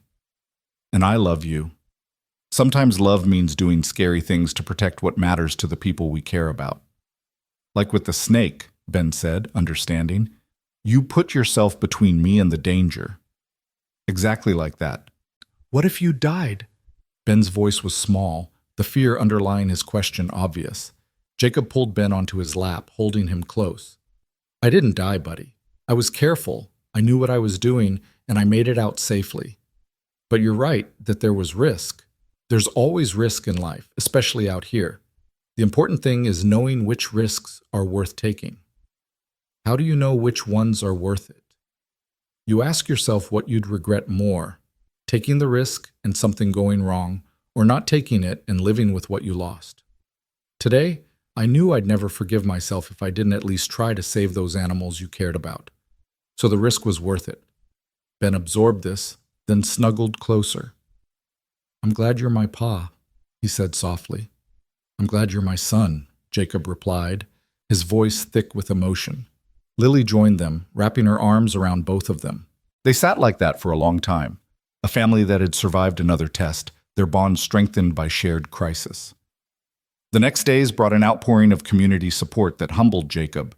Neighbors arrived with building supplies, tools, food for the family, while they dealt with the aftermath. The church took up a collection. Even strangers from town contributed lumber and nails. "This is what frontier life is really about," Charlie explained to Lily as they watched men raising the frame of the new barn. "We're all too far from civilization to make it alone. When one family suffers, we all suffer. When one family rebuilds, we all rebuild." The new barn went up faster than Jacob could have imagined, the community working together with practiced efficiency. It was indeed bigger and better designed than the old one, with proper ventilation and a sturdy loft for hay storage. Ben helped where he could, his small hands useful for tasks the men's larger ones couldn't manage. 2 weeks after the fire, they celebrated the barn's completion with a gathering. Families came from miles around, bringing food and music, turning the rebuilding into a proper barn-raising celebration. Jacob stood with Lily, watching Ben play with other children, the first time he'd really had playmates, and seeing him laugh and run with abandon was a gift. "He's different," Lily observed, "lighter somehow, like he's finally letting himself be a child." "He feels safe," Jacob said. "Safe enough to stop being vigilant all the time, to trust that the adults will handle the dangers." "Because of you," Lily said, leaning against him. "You've given him that safety, that trust." "We've given it to him together," Jacob corrected, as he always did. Mrs. Henderson approached them, beaming. "What a lovely family you make," she gushed. "Who would have thought a mail-order arrangement would turn into such a love match?" After she'd moved on, Jacob and Lily looked at each other and laughed. "A love match," Lily repeated. "Is that what we are?" "Apparently," Jacob said. Then, more seriously, "Though she's not wrong, I do love you, Lily Hart, more every day." "And I love you," Lily replied, "even when you're being heroically stupid and running into burning buildings." "Especially then?" Jacob teased. "Maybe especially then," she admitted with a smile. As summer deepened into its fullest heat, life at the Hart Ranch settled into prosperous routine. The new barn stood proud, housing animals and hay with room to spare. The cattle thrived, promising good sales come fall. Ben grew taller and more confident, his nightmares becoming rare, his laughter common. And Jacob and Lily grew together in all the ways that mattered. As partners, as lovers, as parents to a boy who called them both by names that had once belonged to different people in different times. One evening in late July, as they sat on the porch watching the sun paint the western sky in impossible colors, Lily made an announcement. "I think I'm pregnant," she said quietly. Jacob's heart stopped, then raced. "You think?" "I'm fairly certain," she amended. "All the signs are there. If I'm right, we'll have a baby by early spring." A baby. Their baby. The biological seal on a family that had begun in such unconventional fashion. Jacob felt overwhelmed by emotion, joy, fear, wonder, responsibility multiplied. "How do you feel about it?" he asked, searching her face. "Terrified," Lily admitted, "and thrilled, and worried about Ben, how he'll adjust to sharing us, and excited to give him a sibling, and," she laughed shakily, "about a dozen other things all at once." Jacob pulled her close, his hand moving to rest on her still flat stomach. "We'll figure it out," he said, "just like we've figured out everything else. Together." "Together," Lily agreed. They told Ben the next morning, unsure how he'd react to the news that he'd be a big brother. The boy was quiet for a long moment, processing. "Will you still love me?" he asked finally, the question breaking Jacob's heart. "When you have a baby that's really yours?" Jacob knelt in front of him, taking the small shoulders in his hands. "Ben, listen to me. You are really mine. You're my son, as much as any baby your mama and I might have. This baby will be your brother or sister, but it won't change how much I love you. Understand?" "Promise?" Ben's voice was small. "I promise," Jacob said firmly. "In fact, I'm going to need your help. Babies are a lot of work, and your mama and I are going to need a good big brother to help us. Think you can do that?" Ben's face brightened. "I can help. I'm good at helping." "You are," Lily confirmed, pulling him into a hug. "The very best helper. And this baby is lucky to have you as a big brother." The worry melted from Ben's face, replaced by growing excitement. "Can I teach the baby about the chickens and how to brush horses and all of that and more?" Jacob assured him. "But first the baby has to grow, which takes time. Your mama's going to need us to be extra helpful while she's carrying the baby." "I'll be so helpful," Ben promised earnestly. "The most helpful ever." As the seasons turned toward fall, the Hart household prepared for the coming changes. Jacob worked to ensure they'd have everything they'd need for winter and for a new baby. Lily sewed tiny clothes and prepared the loft for eventually housing a cradle. Ben appointed himself guardian of his mother, following her constantly to make sure she didn't lift anything too heavy or work too hard. One crisp October evening, as they gathered around the table for dinner, Ben made an announcement of his own. "We should have a family name," he declared, "like the Hendersons and the Wilsons. We're the Harts." "We are the Harts," Jacob agreed, unsure where this was going. "No, I mean, we should be called something special. The other kids at church, they say their families have names. Like the Thompsons are the singing family because they all sing. What's our special thing?" Lily and Jacob exchanged glances, both trying to find an answer. What was their special thing? What defined them as a family? "We're the family that didn't give up," Lily said finally. "When things were hard, when we didn't know each other, when everything seemed impossible, we didn't give up. We kept trying, kept building, kept loving each other." "The never give up family," Ben said, testing it out. "I like that." "So do I," Jacob said, reaching across the table to take Lily's hand while his other arm pulled Ben close. "The Hart family, who never gives up." It was a promise and a declaration, a recognition of what they'd built from desperate beginnings. They'd been strangers brought together by need, but they'd chosen each other every day since, chosen to stay, to try, to love even when it was hard, even when fear whispered that it was too risky to care so much. As winter approached and Lily's pregnancy became visible, Jacob found himself reflecting on the man he'd been when he'd written that first letter to the marriage agency. Lonely, yes, desperate for company, but also closed off, used to handling everything alone, uncertain he even knew how to let someone in. Lily had changed all that. She'd taught him partnership, shown him that strength could be shared rather than isolated. Ben had opened his heart in ways he'd never imagined, teaching him that love wasn't about biology but about choice and commitment and showing up day after day. One snowy December evening, with Ben asleep and Lily knitting tiny booties by the fire, Jacob spoke the thought that had been forming for weeks. I never knew I was lonely, he said. Before you came, I mean. I thought I was fine, thought I'd adapted to solitary life.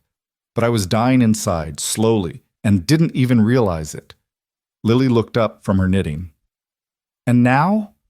Now I'm alive, Jacob said simply. You and Ben, this family we've built, it's brought me back to life. I didn't know what I was missing until I had it. We needed you just as much, Lily said. We were surviving, but that's not living. You've given us a home, safety, love. You've given Ben a father and me a partner. You've given us both a future we couldn't have imagined. Strange how desperate circumstances can lead to grace, Jacob mused. Maybe not strange, Lily said thoughtfully. Maybe that's how grace works, showing up in the moments when we're most vulnerable, most in need, bringing us exactly what we didn't know to ask for. Jacob moved to sit beside her, his hand resting on the swell of her belly where their child grew. I asked for a wife, he said, a practical arrangement to ease the loneliness. Instead, I got a family. I got love. I got everything. We all did, Lily said, her hand covering his. We all got everything we never knew we needed. The baby kicked beneath their joined hands, a reminder of the future growing within her, the next chapter of their unlikely family story. Outside, snow fell soft and steady, blanketing the ranch in white. The cattle were settled for the night, the chickens were safe in their coop, the barn stood strong against the winter wind. Inside, in the home they'd built together through choice and circumstance, hope and hard work, 3 hearts beat in rhythm, soon to be 4. The Hart family, who never gave up. The mail-order bride who became a beloved wife. The lonely rancher who became a devoted husband and father. The cautious boy who learned to trust and love again. They'd wanted simple things, safety, partnership, an end to loneliness. They'd gotten so much more. They'd gotten each other, and in getting each other, they'd found themselves. They'd discovered that family wasn't about blood or perfect circumstances. It was about choosing each other every day, about building something real from fragile hope, about loving fiercely enough to risk everything. Jacob held his wife close, listened to his son breathing softly in sleep, felt his unborn child moving beneath his hand, and knew with absolute certainty that his desperate letter to the marriage agency had been answered not just with what he'd asked for, but with everything his lonely heart had secretly yearned for, but never dared to hope he'd find. He'd wanted a wife to fill the silence. Instead, fate had sent him the sound of life itself, loud, messy, beautiful, and perfect. And as he sat there in the warm glow of home and family, Jacob Hart understood that sometimes the best things in life come not from careful planning or perfect circumstances, but from desperate leaps of faith, from strangers who become family, from love that grows in the most unlikely soil and blooms into something extraordinary. The Wyoming wind howled outside, but inside all was warm and safe.